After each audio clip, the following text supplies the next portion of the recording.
आज फतेहपुर में आपको हर कोई जानता है। Ms. Rishabh Malhotra from Makeover by RM, renowned international makeup artist from Fatehpur, Uttar Pradesh, having her own brand by the name of Makeover by RM. इस चीज़ की शुरुआत कैसे हुई? मेरे मन में था कि मेरे परिवार को ना लोग मेरे नाम से जाने। वाह। जब मैंने स्टार्टिंग करी ना तो मतलब ये समझ लीजिए मैंने क्या नहीं किया। इवन मैंने झाड़ू पोछा भी किया। जो मेरी फर्स्ट गुरु थी उन्होंने मुझे साफ कह दिया था, रेशम जी आप मुझसे पहले जाते हो तो आप डस्टिंग कर दिया करो, आप शीशा पोंछ दिया करो। मैंने बहुत कुछ किया। कभी कभी ऐसा होता था कि रेशम जी क्लाइंट्स आ रहे हैं, आप बस तुरंत पहुंचिए, मैं अपने घर से पहुंची, क्योंकि वो ओनर थी, वो मेरे पर हुक्म चला सकती थी। बट अगर मैं सोचती कि मैं तो पैसे दे के सीख रही हूँ तो मैं कभी शायद आज यहाँ ना बैठी होती। सच बात। कितनी बार ऐसा होता था कि मैं वाटर की कैन उठा के उनके टेबल पे रखती थी, क्लाइंट्स आएंगे उनको पानी का इंतजाम करना है। कितनी बार ऐसा हुआ कि मैंने झाड़ू भी लगा दिया, मैंने पोछा भी लगा दिया। कभी कभी तो मैं इतना इरिटेट हो जाती थी, मैं अपने हस्बैंड पे फोन करके चिल्लाती थी, मुझे नहीं करना, मैं वापस आ रही हूँ। ये आज मैं आपको बोल रही हूँ इंटरव्यू में, मैंने आज तक किसी को नहीं बताया। जब हेयर कट मुझे सीखना था तो मैं बहुत छोटे नाई की दुकान पे मैंने काम किया है। आप ये सोचो मेरे घर में कोई कमी नहीं, मैं इतने अच्छे ससुराल से हूँ, मेरे पास पैसों की कमी नहीं। मैंने एक नाई की दुकान पे खड़े होकर एक हेयर कट, मैंने उनसे बोला जितने आपके हेयर कट आते हैं आप मुझे दो। मतलब मैंने छोटा सा, एक नाई की दुकान क्या होती है यार, उसके यहाँ मैंने खड़े होकर हेयर कट किए। एक लेडी के लिए बहुत बड़ी बात है कि इतने जेंट्स के बीच में मैं हेयर कट वहां करती थी। पहले तो आपने टाइप कैसे किया मेकओवर से, ये बताइए। मेकओवर का मैंने किसी से टाई अप नहीं किया था। मेकओवर मेरी खुद की ब्रांड है। खुद की है? हाँ जी। You are the founder of Makeover. हाँ हाँ जी। अरे जब मेकओवर का नाम धीरे धीरे फतेहपुर में आने लगा ना तो बहुत लोग मुझसे पूछते थे मैम ये कहाँ की फ्रेंचाइजी है। और सीरियसली जैसे आज आप पूछ रहे हैं, मुझे बहुत लोगों ने पूछा मैम ये कहाँ की फ्रेंचाइजी है। तो आज मैं गर्व से कहती हूँ कि मेकओवर की फाउंडर मैं ही हूँ। Makeover by RM means makeover by Resham Mehrotra. Congratulations ma'am. Thank you. Now you are doing very well. Thank you. मुझे वहां जाके पता लगा यार लोग यहाँ भी मेरे दीवाने हैं। मतलब फतेहपुर के तो है ही है। मतलब आप ये सोचो अयोध्या में कितनी लेडीज मतलब सेल्फी लेने के लिए, सर्टिफिकेट लेने के लिए स्टेज पे भगदड़ मच गई थी। सिखाने को तो मैं कुछ भी सिखा सकती थी वहाँ, लेकिन मैंने वहाँ पे इंटरनेशनल सिखाया। मैं जो सिखाती हूँ दिल से सिखाती हूँ।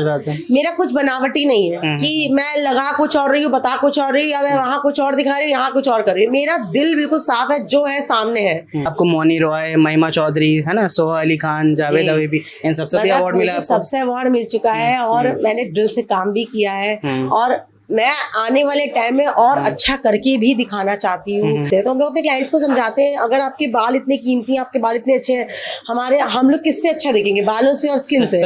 तो मैं अपने क्लाइंट्स को समझाती हूँ कि आप क्यों खिलवाड़ कर रहे हो। अगर आप 2 दिन पहले शैम्पू यूज कर रहे हो और आप कलर भी इतना अच्छा महंगा करवा रहे हो, हर चीज कर रहे हो और डैंड्रफ इतना ज्यादा है, तो आप अच्छी सीरीज पे जाओ, आप अच्छे ब्रांड्स के शैम्पू यूज करो तो आपको रिजल्ट बहुत अच्छा मिलेगा। आप घरेलू काम कर सकते हो, आप अनियन का रस लगा सकते हो, आप कभी हल्दी लगा सकते हो, नींबू लगा सकते हो। बहुत लोग अंडा लगा लेते हैं सर पे, मैं तो एज ए कंडीशनर बोलती हूँ कि आप अंडा लगाओ, दही लगाओ, बहुत अच्छा रिजल्ट मिलता है। और कभी कभी भाई बियर पी भी रहे हो तो लगा भी लो। बियर से भी बहुत अच्छा रिजल्ट आता है। बियर स्पा हो गया। हाँ रियली। और जहां तक अपनी स्किन और हेयर की बात है, कभी भी चीप प्रोडक्ट की तरफ मत जाओ। सच बात है। अगर आप अपने ऊपर इतना खर्चा कर सकते हो, आप खान पान में खर्चा अच्छा कर रहे हो, आप रहन सहन में कोई कमी नहीं रख रहे, आप कपड़े अच्छे पहन रहे हो, तो आप दिखो भी तो अच्छे। आपकी मेन क्या है? आपकी स्किन और आपका हेयर ही आपको सुंदर बनाता है। तो अगर आपकी स्किन अच्छी नहीं है, आपका हेयर अच्छा नहीं है, तो आप कितना भी महंगा कपड़ा पहन के चले जाओ। आप अपनी स्किन को हेल्दी रखो, अच्छे प्रोडक्ट्स यूज करो, अच्छा खान पान रखो, अच्छे प्रोडक्ट यूज करो। आजकल देखिए बहुत कुछ है इंस्टाग्राम में, ये फेस वॉश आ गया, ये क्रीम आ गई, ये SPF आ गया, वो एक्ट्रेस ने उसका ऐड कर दी तो क्लाइंट मंगा लेता है। तो आप एक्ट्रेस नहीं बन जाओगे लगाने के बाद। सच बात है, सच बात है। आपको अपनी स्किन की नॉलेज होनी बहुत जरूरी है। आपके एरिया में या आप कहीं बाहर जा रहे हो, उस एरिया में जो आपके लिए बेस्ट आर्टिस्ट हो, जो स्किन स्पेशलिस्ट हो, जो हेयर स्पेशलिस्ट हो, उनसे कंसल्ट करो, क्या मैं ये प्रोडक्ट मंगा सकती हूँ। वो आपको अच्छा होगा तो हाँ करेगा, नहीं होगा तो ना कर देगा, क्योंकि बहुत सारे इंग्रेडिएंट्स ऐसे होते हैं जो हमारी स्किन पे, हमारे हेयर पे नहीं जाते। सारे प्रोडक्ट्स सबके लिए नहीं बने हैं। सबकी स्किन के हिसाब से, सबके हेयर के हिसाब से प्रोडक्ट्स अलग अलग बने हैं। स्किन केयर रूटीन पे अगर कुछ टिप्स देना चाहते हो तो कितने स्किन केयर रूटीन होने चाहिए? देखिए स्किन केयर रूटीन वैसे तो 3 टाइम होता है, सुबह दोपहर शाम, ठीक 3 है। टाइम। हाँ जी। अच्छा। लेकिन ज्यादातर वर्किंग होती है तो वो दोपहर में स्किप कर देती है, लेकिन ठीक है। आपका सुबह का स्किन केयर बहुत अच्छा होना चाहिए, आपका फेस वॉश होना चाहिए, टोनर होना चाहिए, और स्क्रबिंग डेली नहीं होनी चाहिए, हाँ। और आप एक पैक बनाओ अपने हफ्ते लिए। में एक बार स्क्रब चलेगा? हाँ, और एक फेस पैक आप अपने लिए, चाहे आप एक सलून से ले लो प्रोफेशनल, या आप घर पे मैं वैसे जल्दी किसी को बताती नहीं हूँ, लाल मसूर की दाल होती है पिंक कलर की, उसको आप उसका पाउडर बना लो, कच्चे दूध में भिगो के रखो, उसको आप 15 दिन में लगाओ, क्या जादू से पिगमेंटेशन आपकी गायब हो जाएगी। आप याद करोगे कि हाँ कुछ अच्छा बताया। ये मैं जल्दी किसी को नहीं बताती, क्योंकि इसलिए नहीं बताती ना कि अपना ही तो घाटा है बताने। Thanks for sharing. कैसे हैं आप? बहुत बढ़िया। आज फतेहपुर में आपको हर कोई जानता है, ठीक है, इस चीज़ की शुरुआत कैसे हुई? फतेहपुर में हर कोई जानता है, इसके पीछे बहुत बड़ा स्ट्रगल है। पहले तो मैं भी एक आम वुमेन थी यहाँ पे, True. लेकिन मेरी शादी को 11 साल हो गए हैं। 5 साल तक तो मैं हाउसवाइफ बन के रही। अच्छा, फिर मेरे मन में आया यार हाउसवाइफ तो ठीक है, ठीक है, काम तो सबको करना है, खुद की आइडेंटिटी भी होनी मुझे चाहिए। अपनी एक पहचान लेके आनी थी। सही बात है। मतलब मेरे मन में था कि मेरे परिवार को ना लोग मेरे नाम से जाने। वाह। तो ये स्ट्रगल, मतलब जो आज आपको चमक दिख रही है, इसके पीछे बहुत बड़ा स्ट्रगल है। मैंने अपने हस्बैंड से बोला कि मुझे कुछ करना है, तो मेरा मतलब मेन था कि मैं टीचिंग लाइन में जाऊं, लेकिन मेरे हस्बैंड ने कहा यार तुम्हें कुछ करना है तो अपना करो, सही बात है। तुम अपना नाम बनाओ। तो फिर मुझे मेकअप में पहले से भी बहुत इंटरेस्ट था। मैं मेकअप के लिए बाहर चली गई, और तब मेरी डिलीवरी हुई थी, मेरा बेटा 5 महीने का था, जिसको लेके मैं बाहर गई थी। मतलब वो 5 महीने के बच्चे के साथ मैंने स्ट्रगल किया।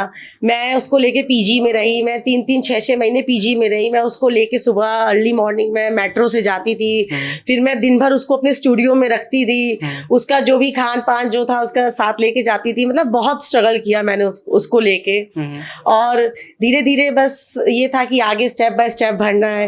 फिर कुछ टाइम बाद मैंने ब्रेक लिया बीच में, क्योंकि बेबी था छोटा। फिर उसके बाद मैंने फिर कंटिन्यू किया, बस ब्रेक लिया 1-2 महीने का, फिर कंटिन्यू किया। फिर मैं अपने मायके गई, आगरा में मेरा मायका है, वहां मुझे थोड़ा मम्मी पापा का सपोर्ट मिल गया, तो वहां मैंने बेसिक्स से बहुत अच्छे से स्टार्ट किया। और जब मैंने स्टार्टिंग करी ना, तो मतलब ये समझ लीजिए मैंने क्या नहीं किया, इवन मैंने झाड़ू पोछा भी किया। बिल्कुल बिल्कुल। मतलब मुझे अभी तक वो चीज याद है। अभी ना सबको सिर्फ चमक दिखती है, है ना, फतेहपुर में मेकओवर का नाम चलता है ना, आप अच्छा कर रहे हो फतेहपुर में, उसके पीछे आपने क्या किया शायद किसी को नहीं दिखता है। आज इस पॉडकास्ट में सबको पता चलेगा, है ना। जो अगर आज सक्सेस दिख रही है, उसके पीछे भी काफी ज्यादा मेहनत होती है हर इंसान की, बहुत मेहनत होती है, तब जाके हम उस मुकाम पे आते कि लोग हमारा नाम पहचानना शुरू कर देते हैं। इसीलिए मैंने आपको इन्वाइट किया हमारे पॉडकास्ट में, ताकि जो वुमेन्स हैं, जो भी हाउस वाइफ हैं, अपने घर पे है ना, हमारा पॉडकास्ट देख रहे हैं, वो भी कुछ करना चाहती हैं, बट उन्हें एक मोटिवेशन नहीं मिलता ना, तो उन्हें लगेगा नहीं फतेहपुर में भी आप रह के, देखिए उन्होंने अपने बलबूते आपने कुछ किया है। मैं अपनी हर वीडियोस में, मैं जहां भी जाती हूँ, मैं सबसे ज्यादा वुमेन्स को एनकरेज करती हूँ कि आप लोग आगे बढ़ो। सही बात है। जैसे मैं एक हाउसवाइफ हूँ कि आज मैंने एक फेम कमाया, मैं आज भी मैं 2 बच्चों को संभाल रही हूँ, मैं अपना घर भी देख रही हूँ, मैं बाहर भी देख रही हूँ। ऐसा नहीं है कि आप हाउसवाइफ हो तो आप कुछ कर नहीं सकते। सही बात है। आपको अपने अंदर कॉन्फिडेंस होना चाहिए, आपके अंदर हिम्मत होनी चाहिए कि आप हर काम कर सकते हो। अगर आप मेरी स्ट्रगल लाइफ देखो, तो जब मैं सीखने गई थी, तो मुझे तो मेरी जो गुरु थी, मैं आज भी उनको अपनी गुरु ही कहूंगी, जो मेरी फर्स्ट गुरु थी, उन्होंने मुझे साफ कह दिया था, रेशम जी आप मुझसे पहले जाते हो तो आप डस्टिंग कर दिया करो, आप शीशा पोंछ दिया करो। मैंने बहुत कुछ किया। जब मैं उनके स्टूडियो पे पहुंची थी, कभी कभी ऐसा होता था कि रेशम जी क्लाइंट्स आ रहे हैं, आप बस तुरंत पहुंचिए, मैं अपने घर से पहुंची, क्योंकि वो ओनर थी, वो मेरे पर हुक्म चला सकती थी। बट अगर मैं सोचती कि मैं तो पैसे दे के सीख रही हूँ, तो मैं कभी शायद आज यहाँ ना बैठी होती। सच बात। मैंने कभी ये सोचा ही नहीं कि मैं पैसे दे के सीख रही हूँ। मेरे दिमाग में बस ये था वो मेरी गुरु है, वो मुझे अपना जितना दे देंगे वो मेरी गुरु है। तो उनसे पहले मैं पहुंच जाती थी। कितनी बार ऐसा होता था कि मैं वाटर की कैन उठा के उनके टेबल पे रखती थी, क्लाइंट्स आएंगे उनको पानी का इंतजाम करना है। कितनी बार ऐसा हुआ कि मैंने झाड़ू भी लगा दिया, मैंने पोछा भी लगा दिया। कभी कभी तो मैं इतना इरिटेट हो जाती थी, मैं अपने हस्बैंड पे फोन करके चिल्लाती थी, मुझे नहीं करना, मैं वापस आ रही हूँ। तो वो मुझसे बोलते थे ठीक है तुम सोच लो। ये सारे एक्सपीरियंस आज काम आते होंगे। बहुत। जब आपने अब स्टार्ट मैं किया सोचती था, हूँ तो मुझे लगता है इसमें सबसे ज्यादा रोल मेरे हस्बैंड का ही रहा है। अगर वो मुझे पीछे से पुश ना करते तो शायद आज मैं यहाँ ना होती। सही बात है। तो मतलब वो मुझे कहते थे कि ठीक है तुम सोच लो ठंडे दिमाग से, तुम्हें आना हो तो आ जाओ, लेकिन फिर तुम जाओगी नहीं कभी सीखने। फिर मैं थोड़ी देर गुस्सा रहती थी, चिड़चिड़ाती थी, गुस्सा किसके ऊपर उतारती थी, अपने ऊपर, अपने हस्बैंड के ऊपर। फिर मैं काम करना स्टार्ट कर, ठंडे दिमाग से सोचती थी नहीं आगे बढ़ना है। कितनी बार ऐसा हुआ, ये आज मैं आपको बोल रही हूँ इंटरव्यू में, मैंने आज तक किसी को नहीं बताया कि मैंने एक छोटे, मुझे मतलब जब हेयर कट मुझे सीखना था तो मैं बहुत छोटे नाई की दुकान पे मैंने काम किया है। आप ये सोचो मेरे घर में कोई कमी नहीं, मैं इतने अच्छे ससुराल से हूँ, मेरे पास पैसों की कमी नहीं। मैंने एक नाई की दुकान पे खड़े होकर हेयर कट, मैंने उनसे बोला जितने आपके हेयर कट आते हैं आप मुझे दो। मतलब मैंने छोटा सा एक नाई की दुकान क्या होती है यार, उसके यहाँ मैंने खड़े होकर हेयर कट किए। एक लेडी के लिए बहुत बड़ी बात है कि इतने जेंट्स के बीच में मैं हेयर कट वहां करती थी। आश्रम में मैंने बोल के रखा था कि संडे संडे मुझे बुलाइए, मैं बच्चों का शैम्पू करूंगी, बच्चों के बाल काटूंगी। मैंने बहुत स्ट्रगल किया है और मैं अपने बच्चों को, मैं अपने स्टूडेंट्स को भी ये चीज सिखाती हूँ, बेटा जब तक आप स्ट्रगल नहीं करोगे ना आप आगे नहीं बढ़ पाओगे। मेरे को जब जाना होता था इंस्टीट्यूट तो काफी दूर था और मई जून की गर्मी थी, मुझे आज तक वो याद है। मैंने अपने हस्बैंड से बोला था यार मैं कैब से जाऊंगी तो, लेकिन उन्होंने कहा तुम जाओगी तो टेम्पू से ही जाओगी। आपको पता है वो टेम्पू चलते थे 2-2 रुपए 5-5 रुपए वाले। चाहती तो मैं कैब से भी जा सकती थी, मैं उन्हें कॉल ना करती, लेकिन जब मैं उन्हें बोलती थी मैं कैब से जाऊंगी, जाओगी तो टेम्पू से ही जाओगी, तुम्हें पैसों की वैल्यू पता होनी चाहिए, आगे जाके तुम कमाओगी तो तुम्हें 5 रुपए की भी वैल्यू होनी चाहिए। और आप बिलीव नहीं करोगे, मई जून की गर्मी में, मई जून की तपती गर्मी में मैं 2-3 टेम्पू 5-5 रुपए दे के इतनी भीड़ भाड़ में मैं एक मेकअप सीखने जाती थी। और भले ही वो बेसिक मेकअप था, आज तो मैं एक इंटरनेशनल लेवल पर आ गई। मैंने स्टेप बाय स्टेप, बहुत मेरे गुरु हैं, मैंने अब तो मैं इंटरनेशनल लेवल पर आ गई। लेकिन वो बेसिक मैं कभी नहीं भूलूंगी जिन्होंने मुझे ब्रश पकड़ना सिखाया, जिन्होंने मुझे बेसिक मेकअप सिखाया। अगर शायद मुझे ब्रश पकड़ना ही ना आता होता तो मैं कैसे यहाँ होती। सच बात है। तो आपको क्या लगता है आपकी जर्नी में आपके हस्बैंड का, दीपक जी का कितना बड़ा रोल है? देखिए सबसे बड़ा रोल तो उन्हीं का है, क्योंकि हर जगह जहां जहां मुझे कोर्स करना था, शुरुआत वही से हुई कि मुझे कुछ करना है, मुझे हाउसवाइफ नहीं रहना है। हाउसवाइफ मींस मैं घर के काम करती थी, मैं बच्चे भी संभाली, हमारी जॉइंट फैमिली होनी जरूरी है बिल्कुल। तो मुझे उन्होंने कहा ठीक है तुम्हारा जहां मन हो तुम कोर्स करो, लेकिन बेसिक जो मैंने स्टार्ट किया था वो मैंने छोटे स्केल पे किया था। फिर बाद में मुझे जैसे जैसे पता लगा कि यहाँ भी अच्छा कोर्स है और दिल्ली में ऐसा कोई आर्टिस्ट नहीं है जो मैंने छोड़ा हो। मैंने सारे इंटरनेशनल आर्टिस्ट के साथ काम किया। मेरे हस्बैंड मुझे दुबई भी लेके गए, मेरा मन था मुझे दुबई से सीखना और मुझे दुबई से भी सिखाया। मतलब जहां जहां जितने बड़े स्केल पे मैं सीखना चाहती थी उन्होंने मुझे कभी मना नहीं किया। और आने वाले टाइम में बहुत प्लान है हम लोगों का, हम लोग बहुत जगह सीखने जाएंगे भी, क्योंकि मुझे ऐसा लगता है कि सीखने का कोई अंत नहीं है। जितना मैं सीखूंगी मेरे लिए अच्छा है। और सबसे बड़ी चीज मेरे फतेहपुर की पहचान हो रही है हर जगह, जहां मैं जाती हूँ मैं अपने फतेहपुर की छाप छोड़ आती हूँ। लोगों को याद हो जाता है कि ये रेशम मेहरोत्रा फतेहपुर से ही है। बिल्कुल। और मुझे लग रहा है आप जो इतने सारे सेमिनार्स कराते हो उसकी वजह से आपकी पब्लिक स्पीकिंग भी काफी बेटर रही है, वो आज दिख रहा है मैं सामने बैठा हूँ। तो आप उन लेडीज को क्या कहना चाहोगे? वो अपने हस्बैंड को कैसे समझाएं, है ना, वो भी कुछ करना चाहते हैं बट उनको शायद इतना सपोर्ट नहीं मिल पाता भाई उनके हस्बैंड, तो अपने हस्बैंड को कैसे मनाया वो? देखिए मुझे ऐसा लगता है ना, हाउसवाइफ को अगर सपोर्ट ही नहीं मिलता ना तो पहला कदम बहुत मुश्किल होता है ना। देखिए इसमें दो बातें होती है। एक तो होता है कि अगर हाउसवाइफ या कोई लड़की कह रही कि हमें सपोर्ट नहीं मिलता, कहीं ना कहीं देखिए वो दोनों तरफ से होता है, समझ रहे हो ना आप? अगर आप अच्छे हो, आपका अगर किरदार दिखना चाहिए ना। जी जी जी, एक कहना और करने में अंतर होता है। आपके अंदर का ना कॉन्फिडेंस होना चाहिए कि हाँ अगर वो मेरे ऊपर इतना खर्चा कर रहा है तो मैं उनको करके दिखाऊंगी। एक चीज ये होती है, एक होता है कि आप सिर्फ आपके मन में है कि मुझे कुछ कर रहा है, मुझे कुछ करना, और आप वो जाहिर नहीं कर पा रहे। परिवार को मनाना कोई बहुत बड़ा टारगेट नहीं है। जब मैं इस लाइन में आई थी तो बहुत लोगों ने बोला यार ये तो पार्लर है, क्या सिखा रहे हो उसको, क्या पार्लर लाइन में लेके जा रहे हो, हम लोग अच्छे नामी है और क्या जरूरत है इन चीजों की, जब कोई कमी नहीं है तो जरूरत क्या है। लेकिन नहीं, आज वही आप सोचो इन 8 सालों में फतेहपुर में मैंने पार्लर को सलून में कन्वर्ट कर दिया, और शायद वो मैं ही पहली ऐसी लेडी पहले हो जो आप फतेहपुर में बड़े लेवल पे स्टार्ट किया। बहुत लोग पहले बोलते थे पार्लर खुलवा रहे हो यार अपनी वाइफ को, या लोगों की मेंटेलिटी थी पार्लर में गंदे काम होते हैं। लेकिन शायद मैं ही ऐसी वो वुमेन हूँ जो पार्लर को सलून में कन्वर्ट कर दिया। मैं पार्लर नहीं समझती, सलून होते गली गली में, पार्लर होते गली गली में, सलून होता है जो आपकी सिटी में एक प्रोफेशनल सलून है जहाँ एक आर्टिस्ट वर्क कर रहा है, आर्टिस्ट वहाँ पे वो आपकी देखिए वो आपकी मेंटेलिटी पे करता है निर्भर कि आपकी सोच क्या है। आप अगर बाहर सीखने जा रहे हो तो आप अपने फैमिली मेंबर को आप वो चीज पलट के दीजिए। अगर आपके फैमिली मेंबर ने आपको सपोर्ट किया, आपके ऊपर खर्चा किया, तो आप उनको वो चीज आगे बढ़ के दीजिए।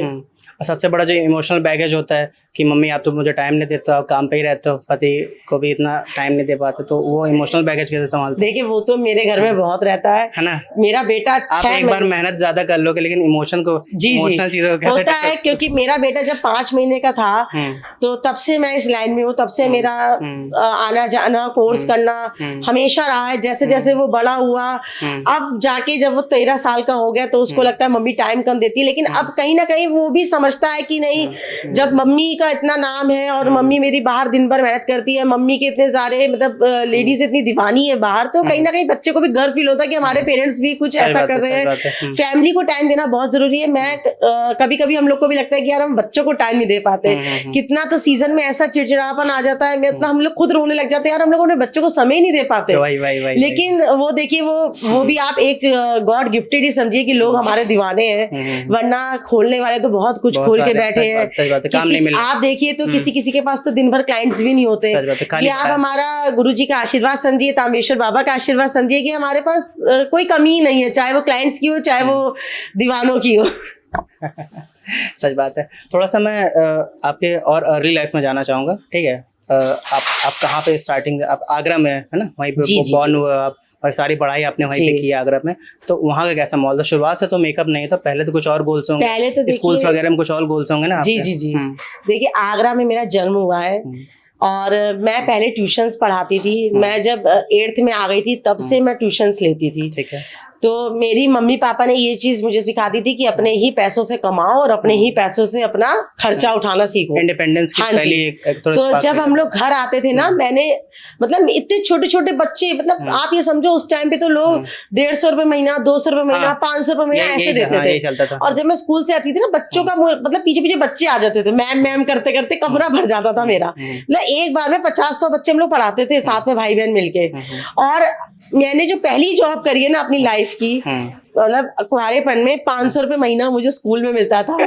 और जब मुझे हाँ जी, और जब मुझे जॉब मिली ना, मैं इतनी खुश होकर घर आई, मम्मी मेरी 500 रुपए महीने पे जॉब लग गई है। मतलब वो 500 मेरे लिए 5000 के बराबर थे। बहुत बढ़िया। और आज तो देखिए 500 लोग ऐसे ही खर्च कर देते हैं खाने पीने में। सच बात है। और जब मुझे पहली मुझे मतलब सैलरी मिली थी, मतलब मैं रो पड़ी थी प्रिंसिपल के सामने, वो 100-100 के नोट गिन के 5 नोट, मतलब मैं आज तक वो समय नहीं भूलूंगी। कहते हैं ना कि मतलब पैसों की वैल्यू, हाँ जी, आज हम लोग मार्केट जाते 500 रुपए ऐसे ही खर्च कर देते, लेकिन वो 500 उस समय मेरे लिए 5000 के बराबर थे। ठीक है। आपने क्या किया था, क्या स्ट्रीम क्या लिया था आपने? मेरा जो, मैं उस समय टीचिंग करती थी। नहीं, स्ट्रीम क्या लिया था आपने पढ़ाई में? कॉमर्स लिया था? नहीं, मेरे पास हाँ वो थी बीए। अच्छा, आपने बीए किया था, ठीक है। बीए मैंने करी हुई है। बहुत बढ़िया। तो ठीक है, आर्ट से करी है ना। स्कूलिंग किया, फिर ग्रेजुएशन में आपने बीए कर लिया था, उसके बाद आपने कुछ आगे पढ़ाई कंटिन्यू? मैंने स्कूलिंग तो मैंने आगरा से करी, ग्रेजुएशन मेरे हस्बैंड ने कराई है। मेरी शादी बहुत जल्दी हो गई थी। अच्छा, मेरी शादी 21 साल में हो गई थी। अच्छा। मैंने ग्रेजुएशन फतेहपुर से ही करी है। अरेंज मैरिज थी? नहीं, हाँ जी, अरेंज मैरिज। हाँ, देख के लगता नहीं है। बहुत लोग कहते हैं लव मैरिज। अंडरस्टैंडिंग बहुत अच्छी है, तो ऐसा लगता है कि आप लोगों ने लव मैरिज किया है। बहुत लोग कहते हैं लव मैरिज है, क्योंकि हम लोग का लड़ाई झगड़ा किसी ने नहीं देखा, अंडरस्टैंडिंग लेवल बहुत अच्छा है। और जो मेरी ग्रेजुएशन है, मेरे हस्बैंड ने शादी के बाद ही मुझे करा। अच्छा, मैंने ये हमेशा क्यों देखा है, जिनकी शादी थोड़ा अर्ली हो जाती है, जल्दी हो जाती है, उनके अंडरस्टैंडिंग लेवल और उन आपस में लड़ाई ये सब बहुत कम होता है। और जितनी लेट शादी जो करते हैं, उनके डाइवोर्सेस रेट भी उतने आजकल बढ़ रहे हैं। आजकल तो देख ही रहे हैं आप क्या चल रहा है इंटरनेट में। हाँ, आजकल तो बहुत कुछ चल रहा है, लेकिन ऐसा नहीं है। अरेंज मैरिज में भी लड़ाई झगड़े होते हैं, प्यार भी होता है, लव मैरिज में भी होता है। ये थोड़ा ना अंडरस्टैंडिंग वाली बात होती है। आप मतलब कपल को एक दूसरे पे विश्वास होना चाहिए। उस समय आप मासूम होते हो ना थोड़ा, तो एक दोनों लोग उस समय, अब जब एज बहुत ज्यादा होती है, दोनों चालाक होते हैं और दोनों उसी नजर शक की निगाहों से दोनों को देखते हैं, तो वो अंडरस्टैंडिंग नहीं बैठ पाती है। और बचपन से ही बिल्कुल एक फ्रेंडशिप बन जाती है, इतने लॉन्ग टर्म तक आप साथ में रहते हो, एक फ्रेंडशिप बन जाती है, तो डेफिनेट सी बात है कि अंडरस्टैंडिंग भी एक होता है ना कि देखिए ताली दोनों हाथ से बजती है। अगर आप अगर अपनी इच्छा अपने हस्बैंड के सामने रख रहे हो या किसी के भी सामने, अपने फैमिली मेंबर के सामने रख रहे हो, और वो अगर उसको आपको सपोर्ट कर रहे हैं, तो मुझे नहीं लगता कहीं लड़ाई वाली बात होनी चाहिए। ठीक है, ठीक है। अब थोड़ा बिजनेस साइड पे चलते हैं, ठीक है। शुरुआत आपने कैसे की थी फतेहपुर में सैलून खोलने की? पहले सैलून ही डायरेक्ट खोला था या उससे पहले भी आप कुछ कर रहे थे खुद का? पहले तो मैं कोर्स करने चली गई थी, जैसा कि मैंने आपको बताया। मैं स्टार्टिंग में बेसिक से लेके, मतलब मैंने 3-4 साल तो मैंने कोर्स ही करे हैं ठीक है, बाहर। अपनी स्किल्स पे पहले आपने हाँ वर्क जी, किया। मेरा मतलब मेरा ये था कि मैं कोई अनाड़ी बन के नहीं खोलना चाहती ये थी। बहुत इंपॉर्टेंट चीज है, ठीक है, स्किल होनी बहुत जरूरी है। जी। पैसे लगा के बस पार्लर खोल लिया, बस। स्किल आती नहीं है कुछ। मेरे दिमाग में ये था कि इंटीरियर तो मैं बहुत अच्छा करा लूंगी, हाँ। पैसा बहुत अच्छा खर्च कर दूंगी, स्टाफ भी मुझे मिल जाएगा, ठीक है। लेकिन जब तक मुझे खुद कुछ नहीं आएगा मैं स्टाफ के भरोसे नहीं रखना चाहती थी। एट द एंड तो हमें कस्टमर्स को ही सेटिस्फाई करना है ना। और जहां तक फतेहपुर की बात है ना, जब मैंने खोला था तो आई थिंक यहाँ स्टाफ भी नहीं था। जो मैं क्लियर बता दूं, स्टाफ आज भी इतना परफेक्ट यहाँ नहीं है जो एक प्रोफेशनल होना चाहिए। क्योंकि मैं फतेहपुर में हर नई चीज लेके आती हूँ। सबसे पहला सलून मेरा ही है जो फतेहपुर में अपग्रेड होता है हर चीज को लेकर के। मेरे सारे कंपनी से टाई अप है, मैं खुद भी इतना अपडेट होती रहती हूँ, मैं बाहर कोर्सेज करने जाती हूँ। तो जो बाहर जो हम लोग मैनेजमेंट देखते हैं ना, बाहर जो हम लोग एक देखते हैं एक आर्टिस्ट का रुतबा और एक कैसे वहां पे सलून को पूरा ऑर्गेनाइज किया जाता है, कैसे वहां पे एक स्टाफ मेंटेन किया जाता है, वो चीजें मैं अपने यहाँ जरूर चेंजेस करती हूँ।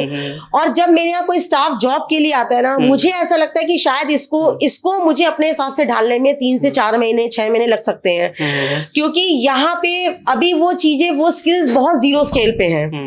मैं अपने हिसाब से ढालने के लिए अपने स्टाफ को कम से कम मैं पहले ही बोल देती हूँ, मुझे 3 महीने चाहिए कि आप मेरे हिसाब से चलो, तब जाके आपको लगेगा कि हाँ मेकओवर के लायक है। इन्फॉर्मेशन तो बहुत अवेलेबल है, इंटरनेट में अवेलेबल इतने सारे कोर्सेस हैं, तो क्यों नहीं वो लोग स्किल्ड होते हैं? आपको क्या कमी आती है? सीखने का मन नहीं है उनका?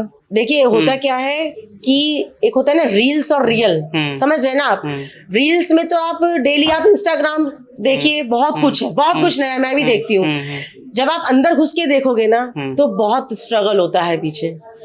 आप सीखने के लिए यूट्यूब में भी बहुत कुछ है, इंस्टाग्राम में भी बहुत कुछ है, वो बहुत अच्छा भी सिखाता है, बहुत गलत भी सिखाता है, लेकिन अगर आपको बेसिक नॉलेज चाहिए तो आपको खुद से मेहनत करनी पड़ेगी।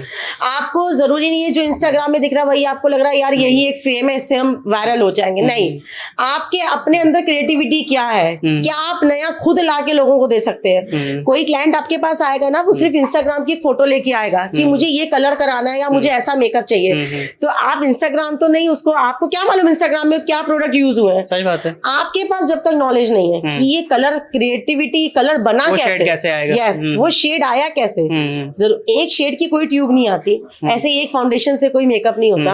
आपके पास जब तक पूरी फुल ऑफ नॉलेज नहीं है, बम्पर नॉलेज नहीं है, तो आप कुछ नहीं कर सकते।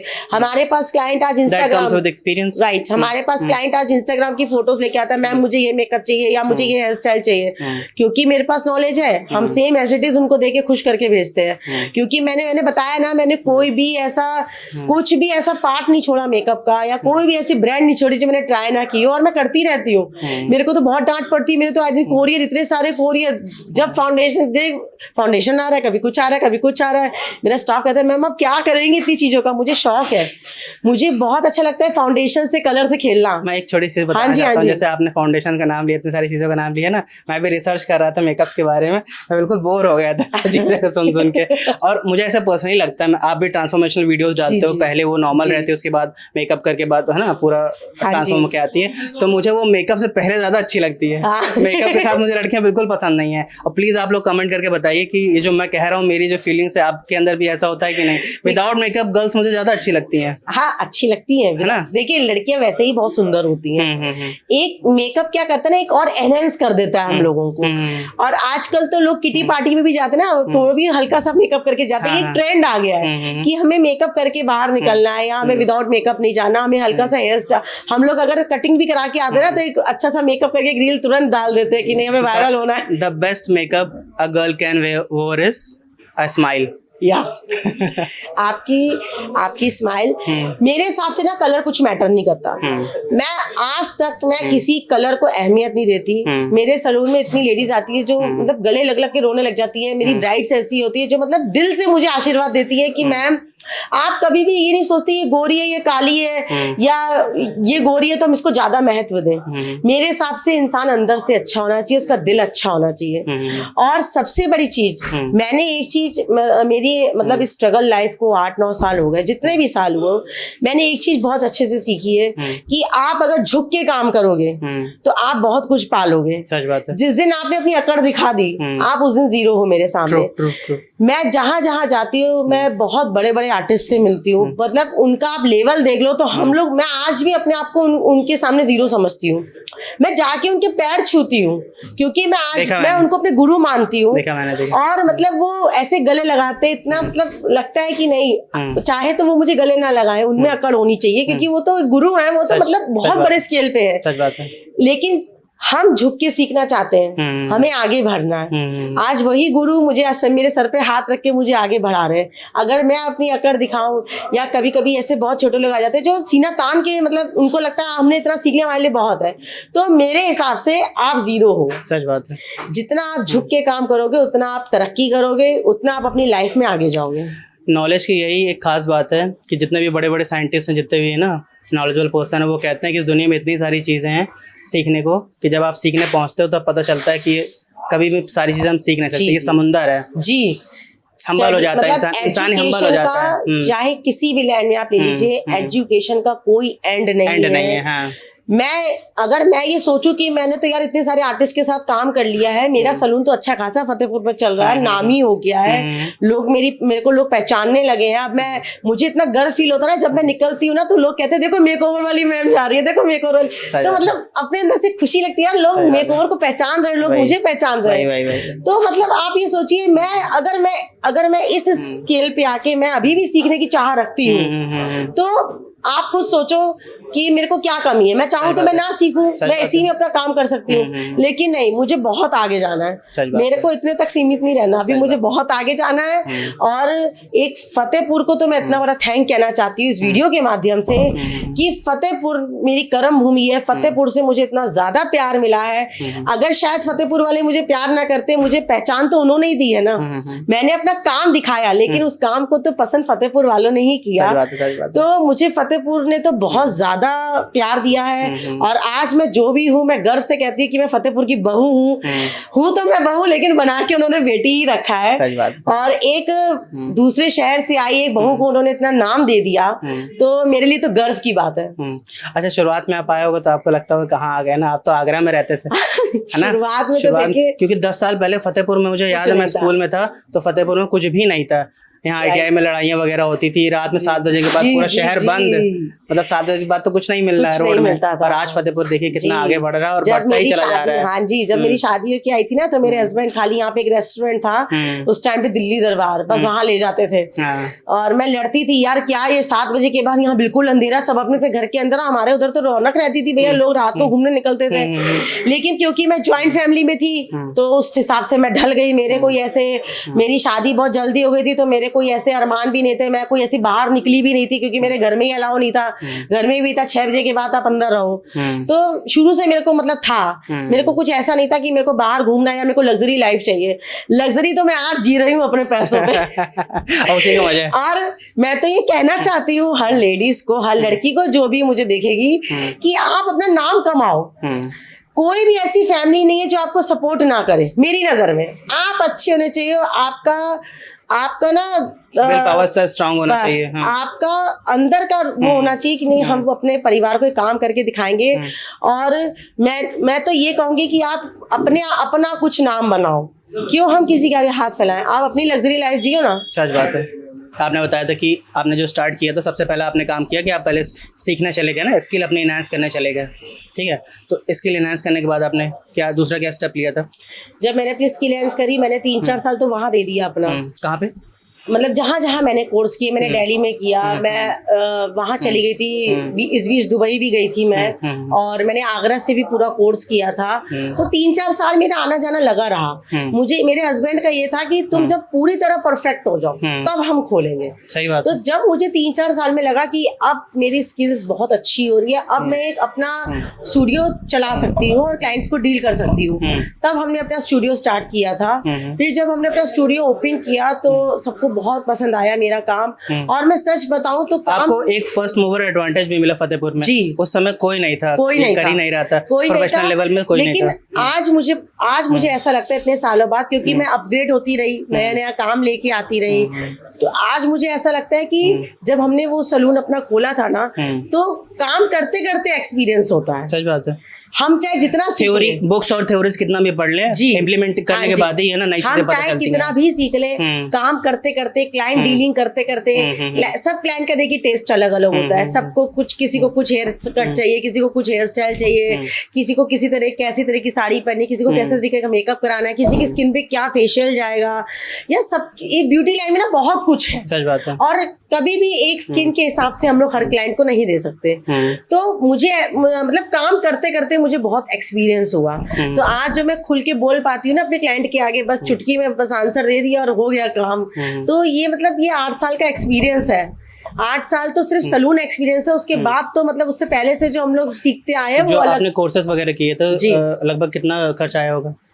खर्च की तो मतलब आप कुछ मत पूछिए, मतलब मैंने बहुत इन्वेस्ट किया अपने ऊपर, बहुत।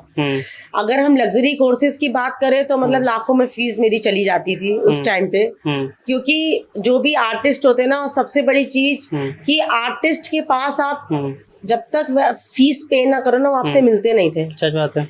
एक बार तो ऐसे हुआ था, मैं नाम नहीं लूंगी, बहुत बड़े आर्टिस्ट है दिल्ली के, हम लोग वहाँ 4 घंटे बैठे रहे बाहर उनकी रिसेप्शन पे कि हमें मैम से मिलवा दीजिए, हमें मैम से मिलवा दीजिए। सीधा एक जवाब आता है कि आप फीस पे करो, मैम आपसे तब आके मिलेंगी। और ये हुआ जब मेरे हस्बैंड ने पूरी फीस पे करी, तब मैम ने हमें टाइम दिया, तब हमें बातचीत हुई, तब हमारा मैम ने बोला कि ठीक है आप कल से अपना कोर्स ज्वाइन करिएगा। और सब जगह यही होता है कि जहां भी मैं कोर्स करने जाती हूँ ना, पहले ऑन टेबल पेमेंट जमा होती है, उसके बाद हमें आर्टिस्ट से मिलने दिया जाता था। और ये तो मतलब आप ये सोचो, फतेहपुर में मेरे पास मैं कितने बच्चे ऐसे होते हैं जो जब मैं मेकअप करती हूँ ना, तो मैं उनको अपने रूम से नहीं हटाती। मैं कितने प्रोडक्ट यूज करती हूँ कि बच्चे मेरे पास खड़े रहते हैं। अगर मैं चाहूँ तो मैं, जैसे मेरे संग बाहर होता है, मैं इतने लाखों रुपए फीस देती हूँ, तब मुझे एंट्री मिलती है वहाँ। और यहाँ मैं उनको, मतलब मेरा दिल देखो, फ्री ऑफ कॉस्ट वो मेरे सामने खड़े हैं, मैं सारी स्किल्स उनके सामने कर रही हूँ।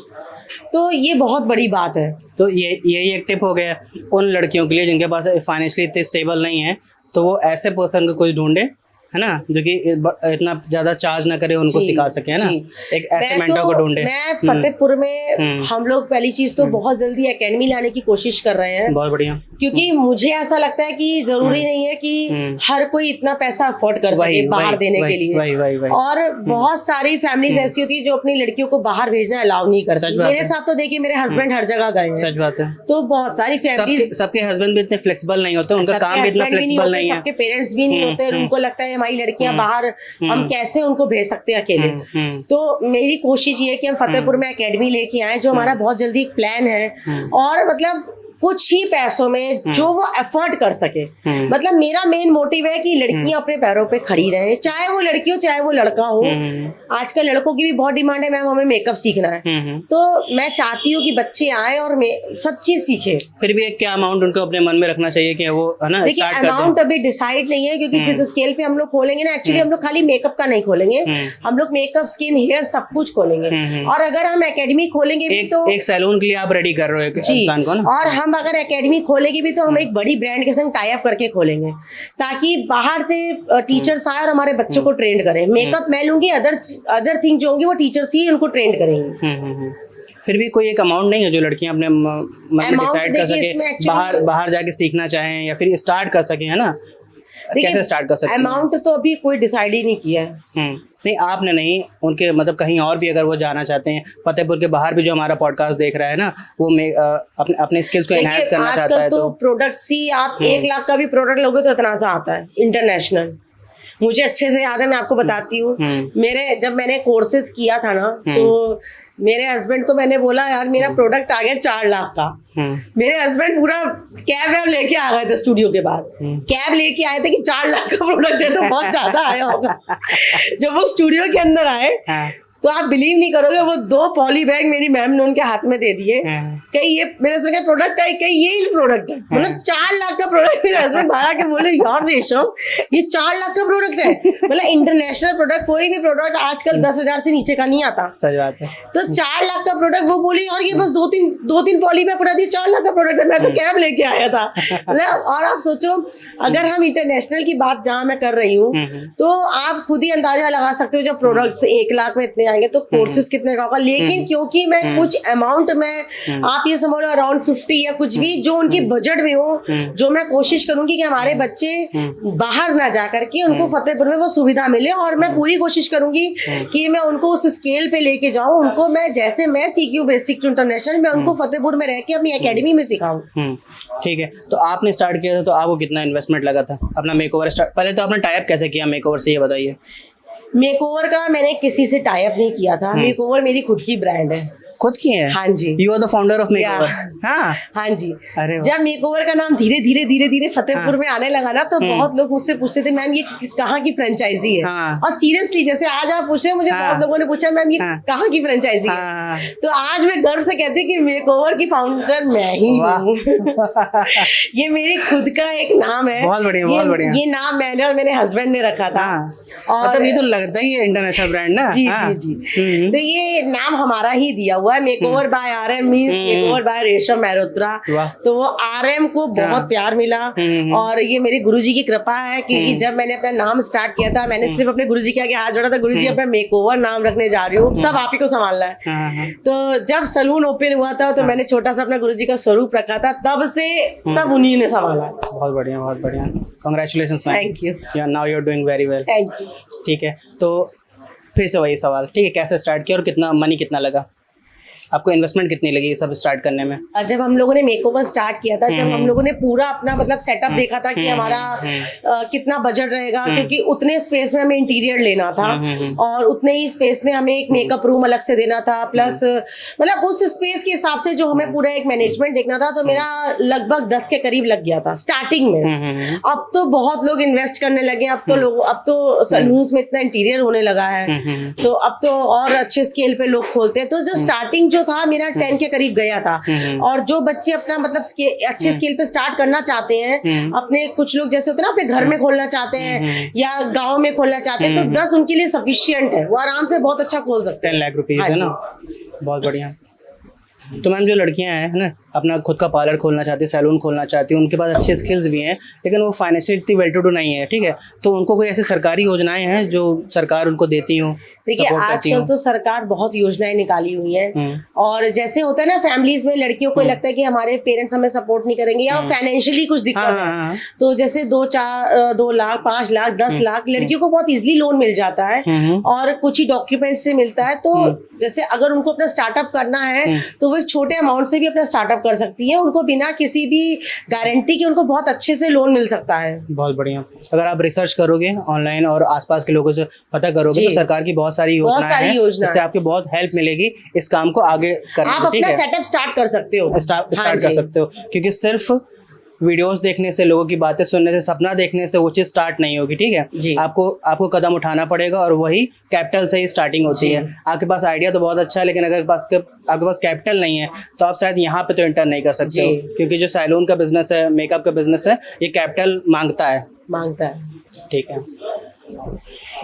तो ठीक है, हम लोगों ने अभी तक सब कुछ अच्छा लग रहा है सुनते हुए, ठीक है। आपने स्टार्ट कर दिया 10 लाख रुपए से मेकओवर, है ना, बाय RM स्टार्ट कर दिया। तो लोकल लेवल पे स्टार्टिंग में क्या प्रॉब्लम्स आई? क्योंकि जो हमारा जो फतेहपुर है ना, बड़ा ब्रांड, ठीक है, आपने कहा अच्छी बात है, फर्स्ट मूवर एडवांटेज है, लेकिन बड़ा मेकअप शोरूम देखे ना लोग इंटर नहीं करते, ये लोग तो लूट लेंगे, बहुत पैसा लग जाएगा। बहुत होता था। एक्चुअली मैं अगर स्टार्टिंग से बात करूं, तो जब मैंने कोर्सेज अपने किए थे ना, तब लोगों को लगता था यार अभी मतलब कॉन्फिडेंस नहीं था मेरे अंदर, खुद से मैं बता रही हूँ, क्योंकि जब तक हम लोग काम नहीं करते ना, हमारे अंदर एक्सपीरियंस नहीं आता।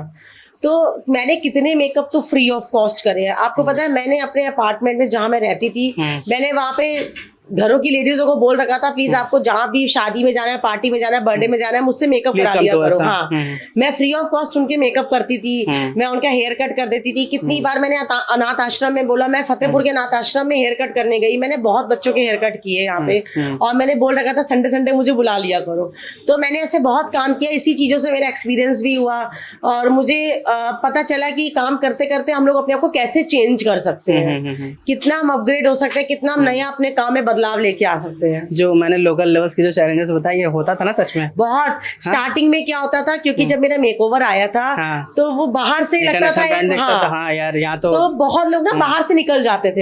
कितनी बार तो ऐसा होता था कि लेडीज ना बाहर अपने स्लीपर उतार के अंदर आती थी, कि मतलब एक शोरूम है, और वो आज भी होता है, कभी कभी लेडीज ना स्लीपर उतार के तो अंदर आके पूछती थी कि क्या हम अंदर आ सकते हैं, तो हम लोग बेझिझक में कहती थी आइए आप अंदर बैठिए, पानी वानी पीजिए। तो कहती थी मैम कितनी बार ऐसा, जब वो मुझसे बात करती थी तो उनको थोड़ी तसल्ली मिलती थी कि नहीं ये भी हमारी तरह ही एक इंसान है। तो कहती थी कि मैम हमें लगता था कि हम लोग बाहर से कितनी बार निकल गए। 10 साल पहले आपने स्टार्ट किया था ना, इतनी लग्जरियस फैसिलिटी की यहाँ पे लोगों को आदत नहीं थी। यहाँ पे लग्जरी कुछ है ना, कुछ दिख रहा है तो लोगों को लगता है यहाँ तो बहुत पैसे लगने वाले हैं। तो वो कहती थी कि मैम हम कितनी बार बाहर से निकल जाते थे कि मतलब हम यहाँ पे चढ़ेंगे तो हमें क्या, मतलब सामने वाले का वो रहेगा। तो जब वो अंदर आती थी, बहुत हिम्मत करके अंदर आती थी, तो मुझसे बात करती थी, तो उनको लगता था नहीं रीजनेबल प्राइस है, बनावट बहुत अच्छी है, लेकिन प्राइस रीजनेबल है। सबसे बड़ी चीज मैम का नेचर बहुत अच्छा है, हम लोग रिविजिट कर सकते हैं, रिविजिट कर सकते हैं। मेन तो यही है ना, एक बार आना नहीं है ना, हमें ऐसे तो बार बार बुलाना है, बार बार बुलाना है। सही बात है। जो आपने हमें रिसेंटली जो एक्सपो किया था उसके बारे में कुछ बताइए। ये तो मेरे लिए लकी था, मतलब आप इसको लकी समझिए मेरे लिए। मेरे पास कॉल आता है, और आप ये सोचो फतेहपुर शहर में हूँ मैं, कितने छोटे शहर में मैं हूँ, सही बात है, बड़े स्केल का एक्सपो, और मुझे कॉल आता है कि मैम आपको एक्सपो में करना है। और मतलब मैं सच रहा हूँ, मैं तो उछल ही गई थी एक बार में, यार एक्सपो का मुझे मिल रहा है, मतलब 20 इंटरनेशनल आर्टिस्ट जहाँ पे हो, और आपको फतेहपुर से उठा के वहां बुलाया गया हो, जहाँ पे मतलब फतेहपुर को तो ये बहुत कम लोग जानते हैं। तो मतलब मैं तो बहुत ज्यादा खुश हो गई थी, मेरी आंखों में आंसू आ गए थे कि मुझे एक्सपो में बुलाया जा रहा है। और मैं गई, मैंने ना नहीं किया, मैं गई अपनी टीम को लेके, मैंने वहाँ खुशी मैम का मेकअप किया, उन्होंने मुझे इतना आशीर्वाद दिया। और ये लोग ना, एक्चुअली होता है कि इन लोगों को ना पहचान जल्दी नहीं मिलती, जैसे खुशी माँ वगैरह है, लेकिन ये अपने आप में एक सेलिब्रिटी है। लोग इनको ना कभी कभी जैसे लगता है ना कि लोग इनको थोड़ा इग्नोर करें, लेकिन नहीं, दिल से बहुत अच्छे होते हैं, आपको दिल से बहुत आशीर्वाद देते हैं। मुझे इतना अच्छा लगा उनके संग काम करने में। मुझे वहां जाके पता लगा यार लोग यहाँ भी मेरे दीवाने हैं। मतलब फतेहपुर के तो है ही है। मतलब आप ये सोचो, अयोध्या में कितनी लेडीज मतलब सेल्फी लेने के लिए, सर्टिफिकेट लेने के लिए स्टेज पे भगदड़ मच गई थी। ये तो शायद आपने मेरी वीडियो में देखा होगा, इसमें कुछ बनावट नहीं है, स्टोरी लगा रखा है। और उसके बाद से मैम आप अपना प्लीज आप फतेहपुर में सेमिनार करिए, हमें आना है, हमें आपसे मिलना है, हमें आपका नेचर बहुत अच्छा लगा, आपका मेकअप बहुत अच्छा लगा। सिखाने को तो मैं कुछ भी सिखा सकती थी वहाँ, लेकिन मैंने वहाँ पे इंटरनेशनल सिखाया। मैं जो सिखाती हूँ दिल से सिखाती हूँ, मेरा कुछ बनावटी नहीं है कि मैं लगा कुछ और रही हूँ, बता कुछ और रही हूँ, या मैं वहाँ कुछ और दिखा रही हूँ, यहाँ कुछ और कर रही हूँ। मेरा दिल बिल्कुल साफ है, जो है सामने है। आपको मेरा काम पसंद आएगा तो ठीक, नहीं आएगा तो भी ठीक। आप मेरे लिए अच्छा बोलोगे तो वेरी गुड, नहीं बोलोगे तो मुझे और अच्छा लगता है। मुझे लगता है कि मेरे लिए जैसे सामने लगता है ना, कभी किसी ने कुछ गलत बोला, मेरे लिए कुछ गलत फीडबैक दिया, तो मेरे हस्बैंड मुझे कहते हैं यार हिम्मत रखो, हो सकता है इसमें भी कुछ अच्छा हो। तो लोगों को, सामने वाले को लगता है इनके लिए गलत फीडबैक दे दो, यार ये तो जलेंगी और ये होगा वो होगा, इनका ना लेवल डाउन होगा, थोड़ा सा कॉन्फिडेंस लेवल डाउन होगा। लेकिन वही मेरा लेवल बहुत ऊपर जाता है। और मुझे ऐसा लगता है जो लोग मुझे पसंद नहीं करते ना, और जो जैसे कहते हैं ना कि यार बस ये मतलब आर्टिस्ट बन गई है, ये है वो, वैसे तो ऐसा कोई कहता नहीं, लेकिन कभी कभी 2-4 लोग इसमें आ जाते हैं बीच में घुस के कहीं से, तो मुझे बहुत अच्छा लगता है। यही लोग हैं जो मुझे और ऊपर बढ़ाते हैं। एक्सपो में अनएक्सपेक्टेड पीपल कौन कौन से आए थे, जो इनको आपको देख के लगा यार ये भी यहाँ पे? वैसे मैं सही बताऊं, मैं ही अलग लग रही थी सबसे, सीरियसली। मतलब वहां पे एक प्रोफेशनलिज्म जो होनी चाहिए एक आर्टिस्ट की एक स्केल पे, विद योर स्टाफ। मेरा स्टाफ बिल्कुल वेल मेंटेन्ड मैं लेके गई थी, अपने स्टाफ को कभी भी ऐसे नहीं लेके जाती। मेरी वैनिटी बिल्कुल बिल्कुल वेल्ड थी, एक नहीं मेरे सामने अपनी वैनिटी खोल दी।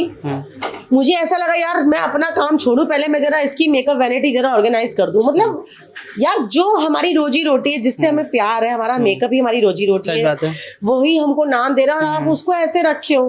तो मेरा स्टाफ बोलता है मैम प्लीज आप मत करिए एक सब। मैंने कहा नहीं रुको, पहले उसकी मेकअप वैनिटी ऑर्गेनाइज कराते हैं, हमारी तो ऑर्गेनाइज है ही है। मतलब मुझे लगता है यार अगर हम अगर किसी को कुछ अच्छा सिखा दें तो उससे अच्छी बात क्या है। सही बात है। ठीक है, ब्राजील में आपको अवार्ड मिला था, उसका क्या एक्सपीरियंस था आपका? वो मेरा फर्स्ट अवार्ड था। मतलब ब्राजील की इंटरनेशनल मेकअप आर्टिस्ट से मिशेली पाल्मा से एक अवार्ड मिलना, एक सम्मान मिलना, अपने आप में एक गर्व की बात है। मैं उधर तो बहुत बड़े बड़े आर्टिस्ट थे, जितने भी बड़े आर्टिस्ट के साथ मैंने काम किया है, और मैं इतने बड़े स्केल पे उनकी मास्टर क्लास अटेंड करने गई जहाँ पे मतलब मुझे ऐसा होना, मतलब लगता है ना कभी कभी यार मेरी हैसियत नहीं है वहां जाने की, इतने बड़े आर्टिस्ट के बीच में बैठने की। लेकिन ये सब एक बाबा का आशीर्वाद है कि मैं हर जगह पहुंची हूँ। आपका करेज भी है जी, आपका करेज भी है। हाँ। आपको मौनी रॉय, महिमा चौधरी, है ना, सोहा अली खान, जावेद हबीबी, इन सबसे भी अवार्ड मिला आपको? सबसे अवार्ड मिल चुका है और मैंने दिल से काम भी किया है, और मैं आने वाले टाइम में और अच्छा करके भी दिखाना चाहती हूँ। अभी तो मेरी बहुत सारी प्लानिंग है कि हमें कहाँ जाना है सीखने, मैं सब यहाँ सोच के पहले मेहनत की वजह से देखिए फतेहपुर का भी आपने नाम रोशन किया है ना, फतेहपुर का भी आप आगे बढ़ा हो रहे काफी। अभी जो रिसेंटली एक्सपो हुआ ना, उसके बाद मतलब इतने मैसेजेस आए हैं मेरे पास, मैं आपको बता नहीं सकती। मैंने जितनी स्टोरीज लगाई ना, शायद उससे डबल ट्रिपल मैसेजेस आए हैं कि क्या क्या लोगों ने लिखा, मैम आप फतेहपुर की शान हो, आप फतेहपुर की आर्टिस्ट हो, आप मतलब अंदर से मैंने देखा वो। हाँ, दिल खुश हो रहा था। कोई भी ऐसा बंदा नहीं होगा जिसने मुझे नेगेटिव पॉइंट लिख के भेजा हो। सबने इतने दिल से मुझे आशीर्वाद दिया, मैम आप शान हो, आप क्वीन हो। मतलब लग रहा था यार 8 साल की मेहनत और फतेहपुर को एक, आप ये सोचो एक मेकअप लाइन में फतेहपुर को आगे ले जाना बहुत बड़ी बात है। सही बात है, सही बात है। आपके लिए सक्सेस का मतलब क्या है? आज यहाँ पे आप बैठे हो, आपके लिए सक्सेस का मतलब क्या है? सक्सेस का मतलब मेरे लिए तो ये है कि आप जो भी करो दिल से करो और खूब मेहनत करो, और जो आज आपको चमक दिख रही है ना मेरी, इसके पीछे का स्ट्रगल जरूर देखो।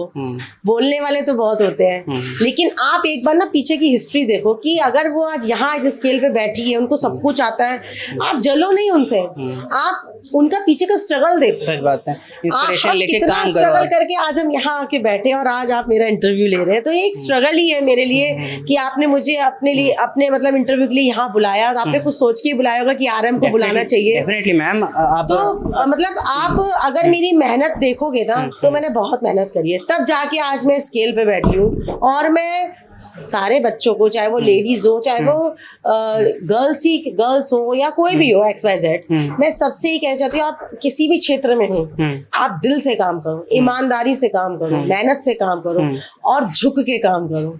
सबसे बड़ा मेन पॉइंट है मेरा, झुक के काम करो। आप अकड़ मत दिखाओ किसी को, जिस दिन आपने अकड़ दिखा दी आप जीरो। बहुत बढ़िया, ठीक है। आप मेकअप करते हो, स्किन को एनहांस करते हो, ठीक है, सेम काम डर्मेटोलॉजिस्ट भी करते हैं, ठीक है। तो एक आम बंदा है, ठीक है, उसको कहाँ जाना चाहिए? अरे यार हम डॉक्टर से कम है क्या? हम तो अपने आप को स्किन का डॉक्टर कहते हैं फतेहपुर में। सीरियसली कितने क्लाइंट ऐसे आते हैं, और जो भी ये वीडियो देखेगा ना उसके कमेंट्स आने ही आने हैं। कितने क्लाइंट ऐसे आते हैं, ऐसी ऐसी स्किन लेके आते हैं, और आप बिलीव नहीं करोगे मैंने डॉक्टर के ट्रीटमेंट्स बंद करा दिए। सीरियसली मेरे पास मैं मतलब मैं जो काम करती हूँ ना, हमारे संग ये है कि हम पहले अपने आप को अपग्रेड कर ले, हम पहले खुद पूरी स्किन की नॉलेज ले ले, पूरी हेयर की नॉलेज ले ले। मेरा सारे ही कंपनी से टाई अप है। मैं कभी भी अनाड़ियों वाला काम नहीं करती फतेहपुर में, कभी भी अपने सलून को लेकर के अनाड़ी वाला काम नहीं, बिल्कुल प्रोफेशनल काम। मतलब आपको ऐसा नहीं लगता कि डर्मेटोलॉजिस्ट अंदर की चीजें सही करते हैं, है ना, अंदर पे ज्यादा फोकस करते हैं कि अगर आपके डार्क सर्कल्स हो रहे हैं तो डेफिनेटली आपको कुछ ऐसे हेल्थ इश्यूज होंगे जिसकी वजह से डार्क सर्कल्स आ रहे हैं। इसको आप छुपा तो सकते हो, लेकिन डेफिनेटली कुछ हेल्थ इश्यूज होंगे जी। मुझे ऐसा लगता है वो दवाइयों से सही करते हैं, सीरियस, ठीक है ना। हम लोग फल फ्रूट से सही करते हैं। मैं अपने क्लाइंट्स को बोलती हूँ अनार का जूस पियो, कोकोनट वाटर पियो, अरे मतलब पीते ही चले जाओ, रोज पियो कोकोनट वाटर, रोज पियो अनार का जूस, पपाया फेस पे लगाओ, टमाटर लगाओ, फेशियल कराओ। आप दवाइयाँ खा रहे हो, समझ रहे हो ना, आप दवाइयाँ खा रहे हो, आप 2-4 महीने बिल्कुल चमक रहे हो, जहाँ आपने दवाई बंद करी दोबारा वो स्किन वापस आ गई। डेफिनेटली। और आपके अंदर कितनी दिक्कतें होंगी आप ये सोचो। जितना आप दवाइयों पे पैसा खर्च करो उतना आप ऊपरी खाने पे खर्च करो। आपका खान पान अच्छा होना चाहिए। आप रोज अनार का जूस पियो, अनार का जूस आप रोज अनार खाओ, एप्पल खाओ। एप्पल बोलते ना, एक एप्पल खाओ दवाई की जरूरत नहीं पड़ती। और आप कोकोनट वाटर खूब पियो, खूब पानी पियो। तो कहीं ना कहीं अगर आप ये चीजें बैलेंस डाइट खाना जब खान पान अच्छा करोगे ना, तो आपको कोई मेडिसिन की, कोई डॉक्टर की नीड नहीं पड़ेगी। आपको सिर्फ आराम के पास ही जाना है। सच बात है। ठीक है, हम लोग बात कर रहे थे कि डर्मेटोलॉजिस्ट और मेकअप में क्या अंतर होता है, तो आपने बता दिया कि ज़्यादा कुछ फ़र्क नहीं है। अगर हम अपने बैलेंस डाइट पे फोकस करेंगे तो डेफिनेटली हम मेकअप से भी कुछ चीज़ अचीव कर सकते हैं। ठीक है, सबकी अपनी अपनी अहमियत है ना, अपनी अपनी जगह पे। तो हम लोग थोड़ा सा स्टार्ट करेंगे, टिप्स एंड ट्रिक्स आप दीजिएगा। ठीक है, किसी के अगर हेयर फॉल बहुत ज़्यादा हो रहा हो तो उससे क्या करना चाहिए? देखिए, अगर हेयर फॉल बहुत ज़्यादा है तो या तो इसकी 2 कंडीशन होती है, या तो आपके हेयर्स में डैंड्रफ बहुत ज़्यादा है, प्लस क्लाइंट क्या होता है ना, कभी कभी उनको आइडिया नहीं होता अपने हेयर्स को लेकर। जैसे मेरे पास क्लाइंट आते हैं, वो घर में कुछ और शैम्पू यूज करें, नॉर्मली जो 2-2 रुपए के पाउचेस आते हैं, और जब हम लोग सलून में जाते हैं तो हम लोगों को प्रोफेशनल सीरीज पे बॉटल्स मिलती हैं, और जो अमोनिया फ्रीज होते हैं, सल्फेट फ्री होते हैं, वो शैम्पू मिलते हैं। तो हम लोग अपने क्लाइंट्स को समझाते हैं, अगर आपके बाल इतने कीमती हैं, आपके बाल इतने अच्छे हैं, हम लोग किससे अच्छा दिखेंगे, बालों से और स्किन से। तो मैं अपने क्लाइंट्स को समझाती हूँ कि आप क्यों खिलवाड़ कर रहे हो। अगर आप 2-2 रुपए शैम्पू यूज कर रहे हो और आप कलर भी इतना अच्छा महंगा करवा रहे हो, हर चीज कर रहे हो, और डैंड्रफ इतना ज्यादा है, तो आप अच्छी सीरीज पे जाओ, आप अच्छे ब्रांड्स के शैम्पू यूज करो, तो आपको रिजल्ट बहुत अच्छा मिलेगा। आप घरेलू काम कर सकते हो, आप अनियन का रस लगा सकते हो, आप कभी हल्दी लगा सकते हो, नींबू लगा सकते हो। बहुत लोग अंडा लगा लेते हैं सर पे, मैं तो एज ए कंडीशनर बोलती हूँ कि आप अंडा लगाओ, दही लगाओ, बहुत अच्छा रिजल्ट मिलता है। तो वाकई में मिलता है, बहुत अच्छा मिलता है। और कभी कभी वही बियर पी भी रहे हो तो लगा भी लो। बियर से भी बहुत अच्छा रिजल्ट आता है। बियर स्पा हो गया।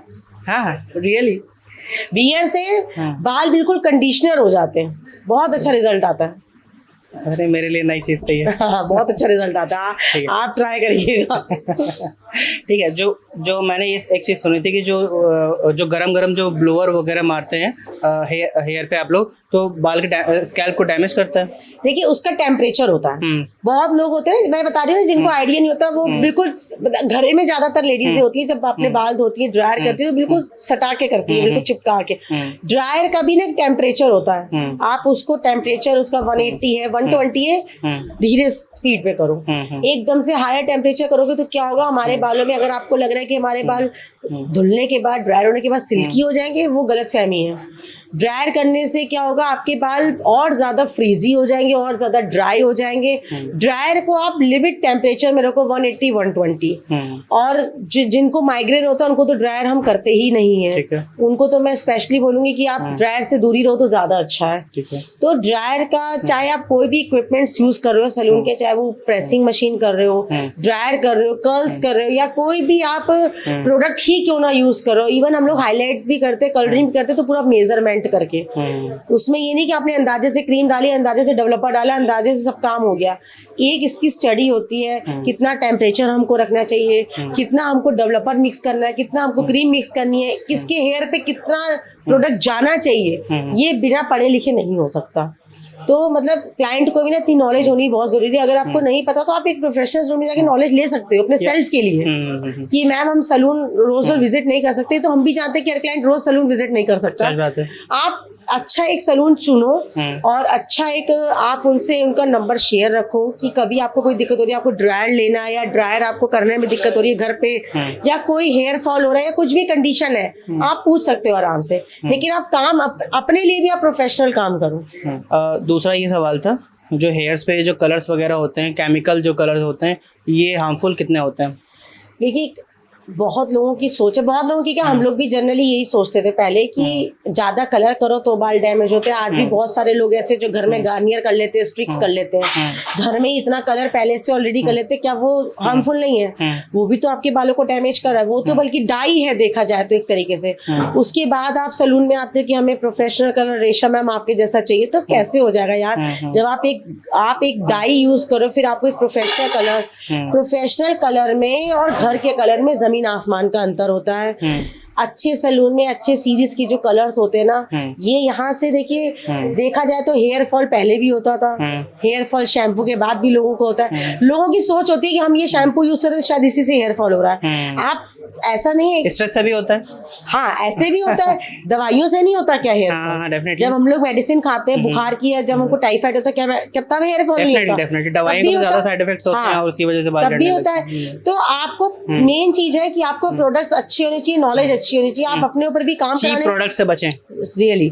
और जब आप मार्केट में ना सेकंड कॉपी बहुत है, बहुत ज्यादा है, मतलब इतनी सेकंड कॉपी है कि जो मेन बंदा होगा ना, जो आर्टिस्ट होगा, जिसको जैसे मैं, हम लोग को क्या है ना, हम लोग पहचान लेंगे ये सेकंड कॉपी है। और सबसे बड़ी चीज, आप कंपनी से मान लो, कंपनी से टाई अप करो, आपको कभी सेकंड कॉपी नहीं मिलेगी।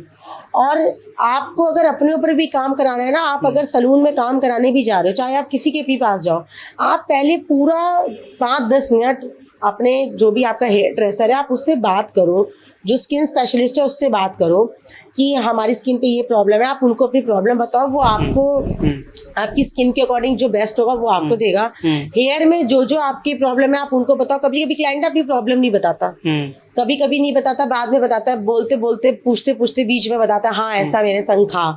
तो ये चीजें गलत है। आप पहले 5-10 मिनट कंसल्ट करो कि हमारे हेयर पे ये प्रॉब्लम है, हमें ऐसा रिजल्ट चाहिए और हमें ये काम चाहिए, मतलब इसमें जो खर्चा आएगा, जो प्रोडक्ट आप यूज करोगे, पहले आप कंसल्ट करो। क्लाइंट को अपनी प्रॉब्लम बताना बहुत जरूरी है। जैसे आप डॉक्टर को अपनी प्रॉब्लम बताते हो तभी तो डॉक्टर आपको मेडिसिन देता है। तो ऐसे आप अगर हेयर ड्रेसर है या स्किन के स्पेशलिस्ट है, आप अपनी प्रॉब्लम बताओ, 5-10 मिनट कंसल्ट करो। ये मैं सलून वालों से भी बोलूंगी, ये मैं क्लाइंट से भी बोलना चाहूंगी कि पहले कंसल्टेशन जरूर करो, 10 से 15 मिनट कंसल्टेशन करो। उसके बाद क्या उसकी स्किन पे क्लाइंट आप अपनी प्रॉब्लम बताओ और वो और आर्टिस्ट का काम सुने, प्रॉपर्ली सुन के। वो आया और आपने चेयर पे बिठाया, मैं काम कर दिया, ये नहीं होना चाहिए। इसका बाद में अच्छा रिजल्ट नहीं आता। आप 5-10 मिनट क्लाइंट को टाइम दो और क्लाइंट आपको टाइम दे, तब जाके आपको पता चलेगा कि उसको नीड क्या है, तब आप वो चीज उसको दे सकते हो। बहुत बढ़िया। अभी जैसे आपने बताया था कि मैंने आपसे पूछा मैम मेरे बाल बहुत ज़्यादा नीचे आ जाते हैं, तो आपने मुझे रिकमेंड किया कि आप थोड़ा सा वैक्स वगैरह यूज़ कर लिया करो। बट मैंने ऑनलाइन ही सुना था कि अंडर 500 अगर आप वैक्स यूज़ कर रहे हो, है ना, इतना चीप प्रोडक्ट्स को यूज़ कर रहे हो, तो लॉन्ग टर्म में आपके स्कैल्प पे, क्योंकि पसीने की वजह से स्कैल्प पे जाता ही है और स्कैल्प पे नहीं जाना चाहिए, तो वो हार्मफुल बहुत होता है। देखिए, प्रोडक्ट्स अगर आप अच्छी ब्रांड्स की तरफ जाओगे ना, तो वो 1000 अबव ही आते हैं। ठीक है। देखोगे तो प्रोडक्ट 500 का भी अच्छा होता है, प्रोडक्ट 10 रुपए का भी अच्छा होता है, एक पेंसिल भी बहुत अच्छी होती है, प्रोडक्ट 10,000 का भी बहुत अच्छा होता है। हमारे करने का तरीका होना चाहिए। और जहां तक अपनी स्किन और हेयर की बात है, कभी भी चीप प्रोडक्ट की तरफ मत जाओ। सच बात है। अगर आप अपने ऊपर इतना खर्चा कर सकते हो, आप खान पान में खर्चा अच्छा कर रहे हो, आप रहन सहन में कोई कमी नहीं रख रहे, आप कपड़े अच्छे पहन रहे हो, तो आप दिखो भी तो अच्छे। आपकी मेन क्या है, आपकी स्किन और आपका हेयर ही आपको सुंदर बनाता है। तो अगर आपकी स्किन अच्छी नहीं है, आपका हेयर अच्छा नहीं है, तो आप कितना भी महंगा कपड़ा पहन के चले जाओ। आप अपनी स्किन को हेल्दी रखो, अच्छे प्रोडक्ट्स यूज करो, अच्छा खान पान रखो, अच्छे प्रोडक्ट यूज करो। आजकल देखिए बहुत कुछ है इंस्टाग्राम में कि आज होता है ना कि ये फेस वॉश आ गया, ये क्रीम आ गई, ये SPF आ गया, तो वो ब्रांड ने मतलब वो एक्ट्रेस ने उसका कर दिया, ऐड कर दी, तो क्लाइंट मंगा लेता है। तो आप एक्ट्रेस नहीं बन जाओगे लगाने के बाद। सच बात है, सच बात है। आपको अपनी स्किन की नॉलेज होनी बहुत जरूरी है। आपके एरिया में या आप कहीं बाहर जा रहे हो, उस एरिया में जो आपके लिए बेस्ट आर्टिस्ट हो, जो स्किन स्पेशलिस्ट हो, जो हेयर स्पेशलिस्ट हो, उनसे कंसल्ट करो, क्या मैं ये प्रोडक्ट मंगा सकती हूँ। वो आपको अच्छा होगा तो हाँ करेगा, नहीं होगा तो ना कर देगा, क्योंकि बहुत सारे इंग्रेडिएंट्स ऐसे होते हैं जो हमारी स्किन पे, हमारे हेयर पे नहीं जाते। सारे प्रोडक्ट्स सबके लिए नहीं बने हैं, सबकी स्किन के हिसाब से, सबके हेयर के हिसाब से प्रोडक्ट्स अलग अलग बने हैं। आज अगर हम एक प्रोफेशनल सलून चला रहे हैं तो मेरे पास 10 ब्रांड्स हैं, तो 10 ब्रांड में अगर आप समझ लो, अगर मेरे पास एक शैम्पू है तो मैं एक शैम्पू से सारे क्लाइंट्स को नहीं दे सकती। मैंने 10 ब्रांड से टाइप किया है ताकि 10 हेयर आ जाए तो मैं 10 को 10 अलग अलग दे सकती हूँ। सबकी स्किन का, सबके हेयर का चीज ही अलग होती है, क्लाइंट को समझना चाहिए। इंडिया में एक सबसे बड़ी प्रॉब्लम्स है, ठीक है, वो शेड्स अलग हो जाते हैं। जो हम लोग टी शर्ट्स पहनते हैं तो यहाँ वाला ब्लैक हो जाता है इधर का पार्ट, और यहाँ का वाइट हो जाता है। इसको आप लोग कैसे सही करते हो? जो स्किन टैनिंग हो जाती है, जो टैनिंग हो जाती है ना, उसके लिए क्लाइंट को स्क्रबिंग करनी चाहिए। मैं बेस्ट होता है SPF। अच्छा, सबसे अच्छा बेस्ट होता है SPF। और इसमें भी बहुत लोग अनट्रेंड होते हैं, कोई भी SPF उठा के किसी को दे दिया। मैं तो अपना एक्सपीरियंस ज्यादा बता रही हूँ, जो मेरे पास केसेस आ जाते हैं। SPF ही उठा के दूसरे नंबर का दे दिया। इसमें भी आप लोग अनट्रेंड हो। SPF भी सबकी स्किन के अकॉर्डिंग आता है, 30, 40, 50, 70। आप एक SPF से सारा काम नहीं चला सकते। आप SPF भी स्किन के अकॉर्डिंग दो। ये चीजें ना क्लाइंट को बहुत समझनी चाहिए। आप बाहर निकलो तो SPF लो। अब जैसे क्लाइंट लेडीज बोलती हैं, मैम हम तो घर से ही नहीं जाते, हम तो दिन भर AC में रहते हैं। हाँ। क्या आप किचन में नहीं जाती? क्या आप खाना नहीं बनाती? आप क्या चिमनी लगी हम मान रहे हैं? क्या भाप नहीं आती? क्या आप छत पे नहीं जाती? क्या आप काम ही नहीं करती? आप कुछ तो काम करती होगी। जो आपके पिगमेंटेशन है तो फिर कहाँ से आई? डिलीवरी के बाद भी पिगमेंटेशन आ जाती है। तो SPF ही रामबाण होता है आपकी स्किन को, जो आपकी स्किन की पिगमेंटेशन है या जो आपकी स्किन में डार्क स्पॉट हो रहे हैं उसको कवर करने में। ये चीजें बहुत समझनी चाहिए। जब आपका केस बिगड़ जाता है तब आप आते हो, अब आप इसको सुधार दीजिए। तो अगर आपने इतने साल उसको बिगाड़ने में लगाए हैं तो सुधारने में भी उतने साल लगेंगे। ये चीज समझनी चाहिए। मैं तो अपने क्लाइंट को खुल के बोल देती हूँ, आपने अगर 4 साल खराब किया है तो 4 साल अब मुझे दीजिए कि मैं उसको सही करूँ। 4 साल ना सही तो 2 साल तो दीजिए। तो हम भी कोई भगवान नहीं है ना, हम भी आपको प्रोडक्ट ही दे सकते हैं। हम आपको प्रोडक्ट देंगे हम, और आप हमारे कांटेक्ट में रहो। 15-15 दिन में एक रूटीन चेकअप होना चाहिए कि नहीं मैम हम 15 दिन ये यूज किए, अब आप देखिए इसका रिजल्ट। फिर 15 दिन यूज किया, आप इसका रिजल्ट देखिए। और एक चीज और, वेदर के हिसाब से प्रोडक्ट चेंज होता है।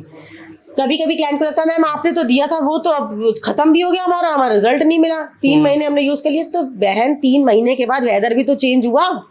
तो वेदर के हिसाब से, जैसे डॉक्टर ने कहता, डॉक्टर ने 3 महीने की दवाई दी तो डॉक्टर क्या दवाई चेंज नहीं करेगा? करेगा ना। तो ऐसे ही स्किन के हिसाब से प्रोडक्ट भी चेंज होते हैं बहन। अगर आपने 3 महीने या 2 महीने अगर आपने कोई मेरा फेस वॉश यूज किया है तो क्या सीजन नहीं बदला, बारिश आई, अभी उमस का आ जाएगा, ह्यूमिडिटी आ जाएगी, उसकी अलग प्रोडक्ट है। फिर खूब ठंड आ जाएगी, स्किन ड्राई होगी, उसकी अलग प्रोडक्ट है। तो कृपया करके आप भी समझिए कि जैसे जैसे वेदर चेंज होता है हमारी स्किन भी चेंज होती है, हमारा हेयर भी चेंज होता है, सब कुछ चेंज होता है। हमारी बॉडी के कभी हमारे फेस के पोर्स ओपन हो जाते हैं, कभी बंद हो जाते हैं। तो वेदर के हिसाब से बालों का भी उतना ही महत्व है जितना वेदर का होता है। स्किन भी चेंज हो रही है, बालों का अंदर का जो स्कैल्प है वो भी चेंज हो रहा है। तो प्रोडक्ट आपको वेदर के हिसाब से भी यूज करने चाहिए।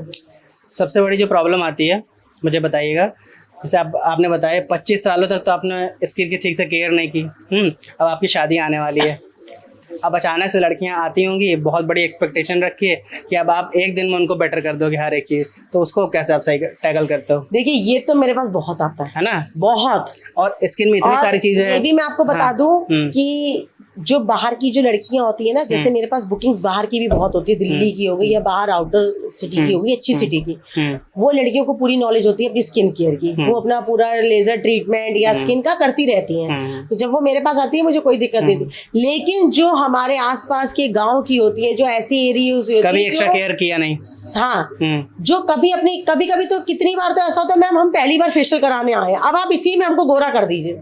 तो मेरी बहन हम कैसे गोरा कर देंगे? हम कोई व्हाइटनिंग क्रीम तो लगा नहीं देंगे आपके ऊपर। मैं उनको बहुत प्यार से समझाती हूँ। मेरे लिए चाहे वो 10 रुपए का क्लाइंट हो, चाहे वो 10,000 को, भगवान है। अगर हम नहीं समझाएंगे तो उनको कौन समझाएगा? सच बात है। वो लड़की जब, अब वो घरेलू लड़की है, वो मेरे पास आई कि मैम मेरी शादी है और मुझे अपना मेकओवर कराना है। तो हम उसको बहुत प्यार से, देखो बेटा आप पहली सिटिंग ले रहे हो, पहली सिटिंग में 100% रिजल्ट कोई नहीं दे सकता, हम भी नहीं दे सकते। इसका हम लोग सिटिंग बांधते हैं। अगर आपके पास टाइम है तो मच बेटर, नहीं है तो उतने में बहुत कोशिश करते हैं कि बेटा इतना ही हो पाएगा। जैसे आपकी खुद की फ्रेंड है, ठीक है, तो वो आपसे अगर बोले कि मुझे कितने दिन पहले से मुझे तैयारी करनी चाहिए इन सब चीज़ों के लिए, अगर शादी आने वाली है, 6 महीने बचे, साल भर बचे, तो कितने दिन पहले से सेटिंग्स अपने स्टार्ट कर दें? देखिए जो शौकीन लड़कियां होती है वो तो हर महीने सिटिंग लेती हैं।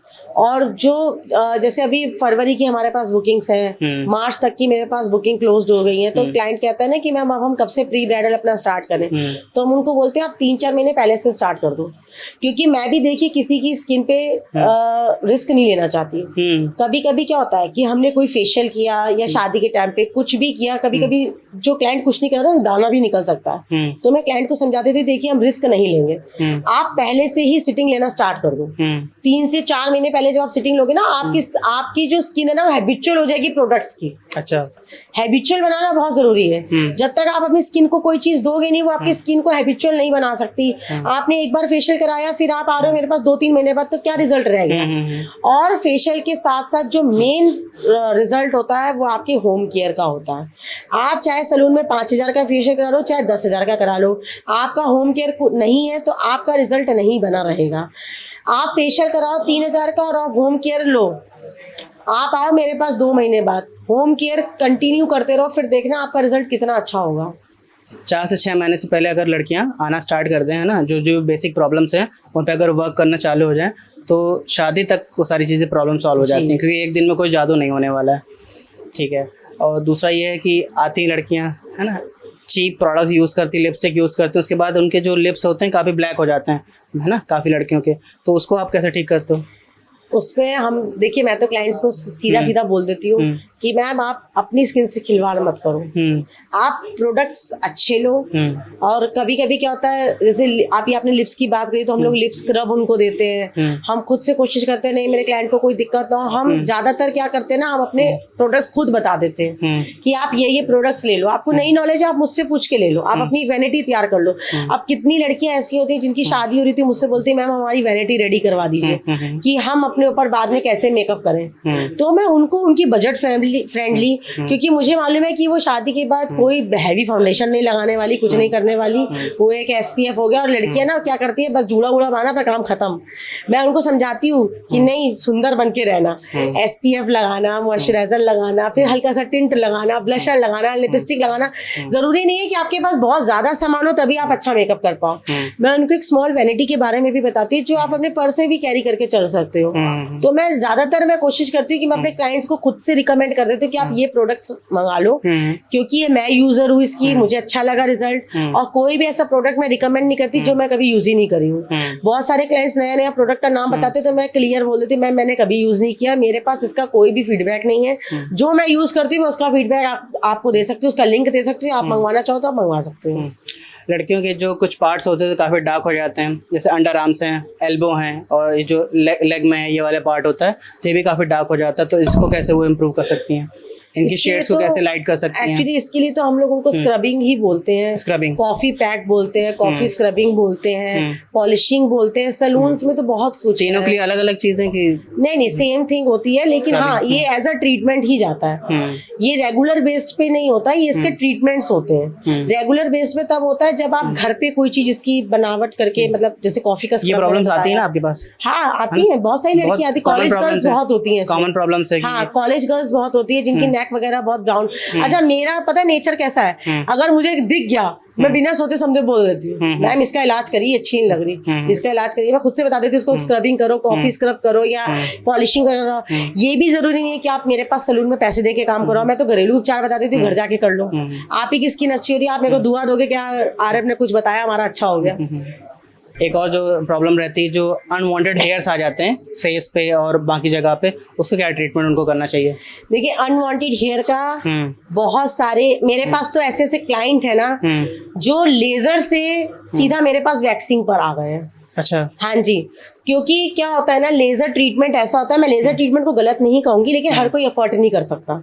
शौक में लड़कियां कराई जाती हैं लेजर ट्रीटमेंट, साइड लॉक करा लेती है, फेस का लेजर करा लेती हैं। हर बार की सिटिंग कोई 2000 कोई 3000 ऐसे होता है, फिर उनका बजट भी नहीं होता, वो बिगड़ जाता है। फिर वो क्या होता है, मेरे पास जब आती है मैं उनको समझाती, देखो लेजर आप अगर करा रहे हो तो आप उसको हर मंथ, हर 2 महीने बाद जैसा जैसा वो कह रहे हैं उसको कंटिन्यू रखो, नहीं तो फिर आप लेजर में पेन नहीं होता ना, लेकिन पेन नहीं होता, पेनलेस होता है। लेकिन बहुत ज्यादा मैंने, जो मेरा एक्सपीरियंस है ना, मैंने यहाँ पे बहुत ज्यादा ऐसा काम देखा है कि लोग जो फेस में वैक्स हो रही है वही लोग फेस पे कर देते हैं, मतलब जो बॉडी पे वैक्स यूज हो रही है स्ट्रिप के साथ, यहाँ पे पार्लर वाले आप इसको देखिएगा, पार्लर वाले जो है वो फेस पे कर देते हैं। मतलब इतना अनट्रेंड काम कैसे हो सकता है? फेस की वैक्स अलग होती है, स्ट्रिपलेस वैक्स होती है, उसमें कोई स्ट्रिप नहीं यूज होती, कोई पेन नहीं होता, अच्छी कंपनी की वैक्स यूज होती है, बॉडी की अलग होती है, फेस की अलग होती है। क्लाइंट को भी समझना चाहिए, काम करने वाले को भी समझना चाहिए कि आप कोई ऐसा काम करके मत दो क्लाइंट को कि वो बेचारा परेशान हो जाए, वो जगह जगह भटके।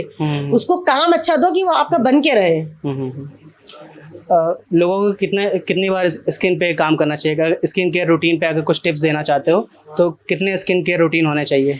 देखिए स्किन केयर रूटीन वैसे तो 3 टाइम होता है, सुबह दोपहर शाम। ठीक है, 3 टाइम? हाँ जी। अच्छा। लेकिन ज्यादातर वर्किंग होती है तो वो दोपहर में स्किप कर देती है। लेकिन आपका सुबह का स्किन केयर बहुत अच्छा होना चाहिए। आपका फेस वॉश होना चाहिए, टोनर होना चाहिए और स्क्रबिंग डेली नहीं होनी चाहिए। और आप एक पैक बनाओ अपने हफ्ते में एक बार स्क्रब चलेगा? हाँ, और एक फेस पैक आप अपने लिए, चाहे आप एक सलून से ले लो प्रोफेशनल, या आप घर पे मैं वैसे जल्दी किसी को बताती नहीं हूँ, लाल मसूर की दाल होती है पिंक कलर की, उसको आप उसका पाउडर बना लो, कच्चे दूध में भिगो के रखो, उसको आप 15 दिन में लगाओ।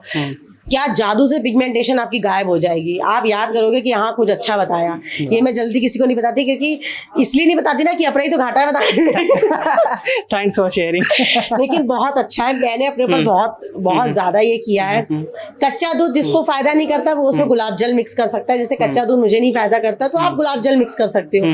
फेस पैक आप 15 दिन में लगाओ, उसको स्क्रबिंग करो, डिटेनिंग करो। वो आपका डिटेन का भी काम करेगा, स्क्रबिंग का भी काम करेगा। ये बहुत बेनिफिट वाली बात है। जो अब जो सीजन में जिन लड़कियों की शादी ना, वो ये काम कर सकती है। और ये सिर्फ फेस पे नहीं, आप बॉडी के फुल बॉडी पे भी कर सकते हो। ये पूरा स्क्रबिंग डिटेनिंग का काम करता है। मॉर्निंग में आपने कहा कि स्क्रबिंग हफ्ते में एक बार आप कर लीजिए। स्क्रबिंग हफ्ते में एक बार करिए। फेस पैक आप जैसे आप स्क्रबिंग आप नेक वगैरह में कर लो, फेस को छोड़ दो। दाल वाला जो मैंने बताया वो आप फेस पे हफ्ते में एक बार कर लो। बाकी आपका फेस वॉश, आपका टोनर और आपका SPF, ये डेली का रूटीन होना चाहिए। ठीक है जी। और अगर आपकी स्किन सुपर ड्राई है तो आप रात को फेस वॉश करो और सीरम लगा के सो जाओ। SPF मत लगाओ। मॉइस्चराइजर को यूज करना चाहिए? मॉइस्चराइजर आप कोई भी कर सकते हो। मतलब अगर SPF अगर लगा रहे हैं तो मॉइस्चराइजर तो हाँ, मॉइस्चराइजर आप मस्ट होता है। लेकिन अगर रात में SPF लगा रहे, रात में तो मैंने आपको सीरम बोला, SPF का कोई नीड ही नहीं है। दिन में अगर बहुत ज्यादा ऑयली स्किन है तो मॉइस्चराइजर को स्किप कर दो। अगर स्किन सुपर ड्राई है तो आप मॉइस्चराइजर के साथ SPF मिक्स करके कॉम्बिनेशन में आपको टी जोन पे नहीं लगाना है, सिर्फ आपको साइड पे लगाना है। मॉइस्चराइजर एंड SPF और यहाँ पे सिर्फ SPF। थोड़ा सा और आसान करेंगे इसको, सुबह और शाम का, थोड़ा रात का थोड़ा सा और बताएंगे आसान भाषा में। सुबह देखिए आप उठे, अगर आपकी स्किन बहुत ज्यादा ऑयली और आपको मेकअप भी करना है, स्पेशली गर्ल्स के लिए, आप खूब अच्छे से आइजिंग कर लो, खूब ठंडे पानी से कर लो। फिर उसके बाद आप लोग रोज वाटर करो, बिल्कुल गुलाब की परी बन जाओ। ठीक है, और गुलाब की परी बनने के बाद आप उसके बाद अपने पहले फेस वॉश करो, फिर रोज वाटर करो। रोज वाटर करने के बाद अगर आपको लग रहा है आपकी स्किन ड्राई है तो आप लिटिल बिट मॉइस्चराइजर लगाओ। ठीक है, उसके बाद आप SPF लगाओ। अब बात आती है कि मैम SPF लगा लेंगे तो हम फाउंडेशन कैसे लगाएंगे? आप SPF के बाद आप हल्का सा फाउंडेशन का टिंट भी दे सकते हो, नहीं तो उसको स्किप भी कर सकते हो। SPF के डायरेक्ट बाद आप हल्का सा ब्लशर करो, हल्का सा लाइनर लगाओ, हल्की सी लिपस्टिक लगाओ, आप इतनी सुंदर बन जाओगे। मैं तो यही करके जाती हूँ। ठीक है, और रात का रूटीन क्या होता है? रात का रूटीन होता है कि आपने फेस वॉश किया, सेम आपने रोज वाटर किया और अब आप सीरम लगा के सो जाओ। और अगर सीरम आप नहीं स्किप करना चाहते हो तो आप देसी घी लगा सकते हो। देसी घी? हाँ जी। ये हमारे पंजाबियों की रामबाण है। ये हम हट्टे कट्टे जो रहते हैं ना, ये हम लोग की पंजाबियों की रामबाण है। बहुत बढ़िया, बहुत बढ़िया। तो मैम अब फाइनल है ना, हमारा पॉडकास्ट अब अंत हो ही चुका है, तो एक फाइनल एडवाइस मैं चाहता हूँ कि जो लड़कियाँ बच्चियाँ अपने लाइफ में कुछ करना चाहती हैं, है ना, वो भी अपना खुद का काम करना चाहती हैं, हमारा पॉडकास्ट देखे आपने जैसे खुद का ना ब्रांड स्टार्ट किया था, आपसे इंस्पायर होकर वो खुद का काम अगर स्टार्ट करना चाहते हैं तो उन्हें क्या क्या करना चाहिए? देखिए मैं अपने जो एक्सपीरियंस है वही मैं बताना चाहती हूँ। मैं आज इस ब्रॉडकास्ट के माध्यम से मैं जो भी मुझे देख रहा है, वर्किंग वुमेन हो या घरेलू वुमेन, ज्यादातर घरेलू जो लड़कियां हैं या घरेलू जो हाउस वाइफ है, वो जो भी करना चाहती है ना, आप अपने फैमिली से बात करिए। ऐसा कोई नहीं है फैमिली में जो आपको सपोर्ट ना करे, चाहे वो आपके हस्बैंड हो, मदर हो, फादर हो, कोई तो सपोर्ट करेगा ना। आपके पास योजनाएं भी बहुत सारी हैं। अगर आपके पास फाइनेंशियली दिक्कत है आप लोन भी ले सकते हो। और आप अच्छे स्केल पर अपना खोल सकते हो और आप अच्छे अपने एरिया में एक अच्छा नाम कमा सकते हो, मेहनत कर सकते हो। और जहाँ हम लोग इतनी आपके लिए चीजें लेके आ रहे हैं फतेहपुर में, मैं तो कोशिश कर रही हूँ, मैं क्यों इतने टाइम से रुकी हूँ एकेडमी लाने के लिए, क्योंकि हम लोग का प्लान कुछ और है। हम लाखों रुपए पैसे खर्च करके सीख के आते हैं, लाखों रुपए इन्वेस्ट कर रहे हैं, वही मैं कुछ हजारों में आपको यहाँ दे रही हूँ। मैं चाहती हूँ कि हर लड़की मुझसे जुड़े, हर औरत मतलब जितनी भी नीडी वुमेन है वो मुझसे जुड़े, मेरे पास आए, मुझसे बात करे कि मैम हमारा इतना बजट है, हम इतना कोर्स करना चाहते हैं। मैं सबको चांस देना चाहती हूँ। फिर भी मैं फिर से वही सवाल पूछना चाहता हूँ, ये हजारों में तो ऐसा कहीं तो नहीं ना कि 80-90 हज़ार आप कोर्सेज का देखिए आप लेने लगो? 80-90 हज़ार एक मतलब मैं बता रही हूँ उनके लिए, तो मैं जो और कम बजट हो सकता है उतना ही रखूंगी जो उनकी पॉकेट अलाउ करे। जब तक आप मुझसे सामने से आके बात नहीं करोगे तो मुझे भी पता नहीं चलेगा ना कि सामने वाले का अभी क्या तो आप प्लान्स कर रहे हो ना। हाँ जी, आप डेफिनेटली ट्राई करना कि कम से कम अफोर्डेबल हो, है ना। मैं मतलब बहुत कम से कम में उनके लिए लाना चाहती हूँ। और ये मैं श्योर कह रही हूँ कि फतेहपुर में ऐसी एकेडमी पहली बार आएगी, जैसे सलून पहली बार आया ना RM, और एकेडमी भी पहली बार आएगी। मतलब जितने भी आउटर के फतेहपुर के जो होंगे ना, उन लड़कियों को, उन लेडीज को बाहर जाने का जरूरत ही नहीं पड़ेगी, उनको फतेहपुर में इतना कुछ सीखने को मिल जाएगा। ठीक है, तो आपसे जुड़कर तो वो कर ही सकती हैं। तो फतेहपुर के बाहर जो हमारा जो पॉडकास्ट देख रहा है उन्हें क्या स्टेप लेना चाहिए to become a successful women entrepreneur? जो फतेहपुर के बाहर से उनको मैं ये कहना चाहूंगी, एक बार फतेहपुर आओ, RM से मिलो, मुझे भी लगे कि हाँ बाहर भी मेरे दीवाने हैं। और बहुत अच्छा लगता है ना जब हम लोग बाहर जाते हैं और लोगों में पहचानते हैं कि हाँ ये फतेहपुर से है। तो मतलब हर लड़की को, हर लेडीज को, ये तो मैं लड़कों के लिए भी बोलूंगी कि लड़कों को भी इस लाइन में लड़कों के लिए भी बहुत कुछ है।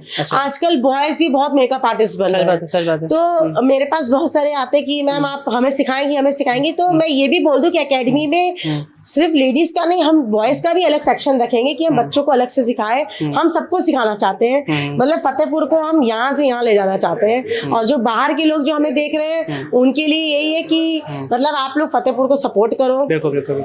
अच्छा लगता है कि जब एक दूसरे को सपोर्ट करो और अपनी सिटी को ऊपर बढ़ाना, आगे ले जाना, एक नामी बनाना। और क्योंकि मेकअप लाइन में, इंडस्ट्री में इस फतेहपुर को आगे ले जाना बहुत बड़ी बात है। नहीं तो मेकअप के नाम पे लोग डरते थे, सलून के, पार्लर के नाम पे डरते थे। और मैं क्लियर कर दूं कि पार्लर का जमाना चला गया, अब सलून का जमाना आ गया है। पुराने पार्लर वाले चले गए। हाँ जी, प्रोफेशनैलिटी चाहिए जी। पुराने पार्लर वाले चले गए, अब फतेहपुर में RM का जमाना आ गया है। तो अपने आप को चेंज करो, अपनी सोच को चेंज करो, अपनी फैमिली का सपोर्ट लो, फैमिली से बात करो और आगे बढ़ने की कोशिश करो। और जितना आगे बढ़ोगे, आप लोग अपने पैरों पे खड़े होगे, कभी जाके याद करोगे कि हाँ हम भी कुछ है। सच बात है। आप अपने पैरों पे खड़े हो तो आपको किसी के आगे हाथ फैलाने की जरूरत नहीं है। सच बात है। मैम बुरा ना माने तो एक बात पूछूं आपसे? हाँ, बुरा क्यों माने, पूछो। What's your age right now? मेरी एज 35 है। तो अगर 18 साल की, ठीक है, रेशम हमारा अगर वीडियो देख रही है, तो आप 18 साल की रेशम को क्या एडवाइस देना चाहोगे कि आगे चल के वो और जल्दी सक्सेसफुल हो? क्या क्या आपने गलतियां अवॉइड करना चाहोगे? क्या गलतियां अवॉइड करना चाहोगे और जल्दी सक्सेसफुल हो सकोगे? क्या एडवाइस देना चाहोगे 18 साल की रेशम को? 18 साल की रेशम को मैं यही बोलूंगी कि खूब मेहनत करो, दिल से मेहनत करो। कुछ भी काम कर रही हो दिल से मन लगा के। ये मत सोचो कि हम ये चीज अगर हमें करनी है तो हम अपना प्रोडक्ट या अपना हम जो हम सीखे हम किसी को क्यों सिखाएं। मुझे ऐसा लगता है कि शिक्षा बांटने से ज्यादा बढ़ती है। मुझे ऐसा लगता है कि शिक्षा बांटने से ज्यादा बढ़ती है। जितना मैं सीखती हूँ उतना मैं आप सबको सिखाती हूँ। और आप जितना भी काम करना ना दिल से करो और ईमानदारी से करो तो हर सफलता आपके कदम चूमेगी। और मैं एक चीज और बता दूं, मेरी बेटी है उमांशी, वो अभी सिर्फ 3+ है। तो हमारे लिए यही बात होती है कि हम उसको क्या बनाएंगे। मतलब मेरा तो मैंने उसको DMM बनाने का, लेकिन कहीं ना कहीं मुझे लगता है ये छोटी रेशम ही बनेगी। तो मैं खुद अपनी बेटी को मैं एक प्रोफेशनल आर्टिस्ट ऐसा बना दूंगी कि मतलब वो और फतेहपुर का नाम ऊपर लेके जाए। बहुत बढ़िया, बहुत बढ़िया। अब तो वो आगे देखो बच्चों के मन में क्या आता है, क्या बनना है। लेकिन मुझे ऐसा लगता है कि अगर वो आर्टिस्ट की लाइन में जाएगी तो मैं उसे, जैसे मैं अपनी बच्ची मानसी को आगे बढ़ाने की सोच रही हूँ ना, मैं चाहती हूँ सारे बच्चे आगे बढ़े और मैं सबके लिए खड़ी हूँ। बहुत बढ़िया। मतलब आप एक समझ लो, मैं अपने आप को आपके लिए गुरु माँ का दर्जा दे सकती हूँ कि आप मतलब मेरे पास आओ, बेझिझक आओ कि हमें कोर्स करना है, हमारा इतना बजट है, जो मुझसे होगा मैं आपके लिए करूँगी। बहुत बढ़िया, बहुत बढ़िया। Thank you very much ma'am, अपना समय हमें देने के लिए और अपना इतना इन्फॉर्मेटिव इन्फॉर्मेशन शेयर करने के लिए। Thank you very much. Thank you.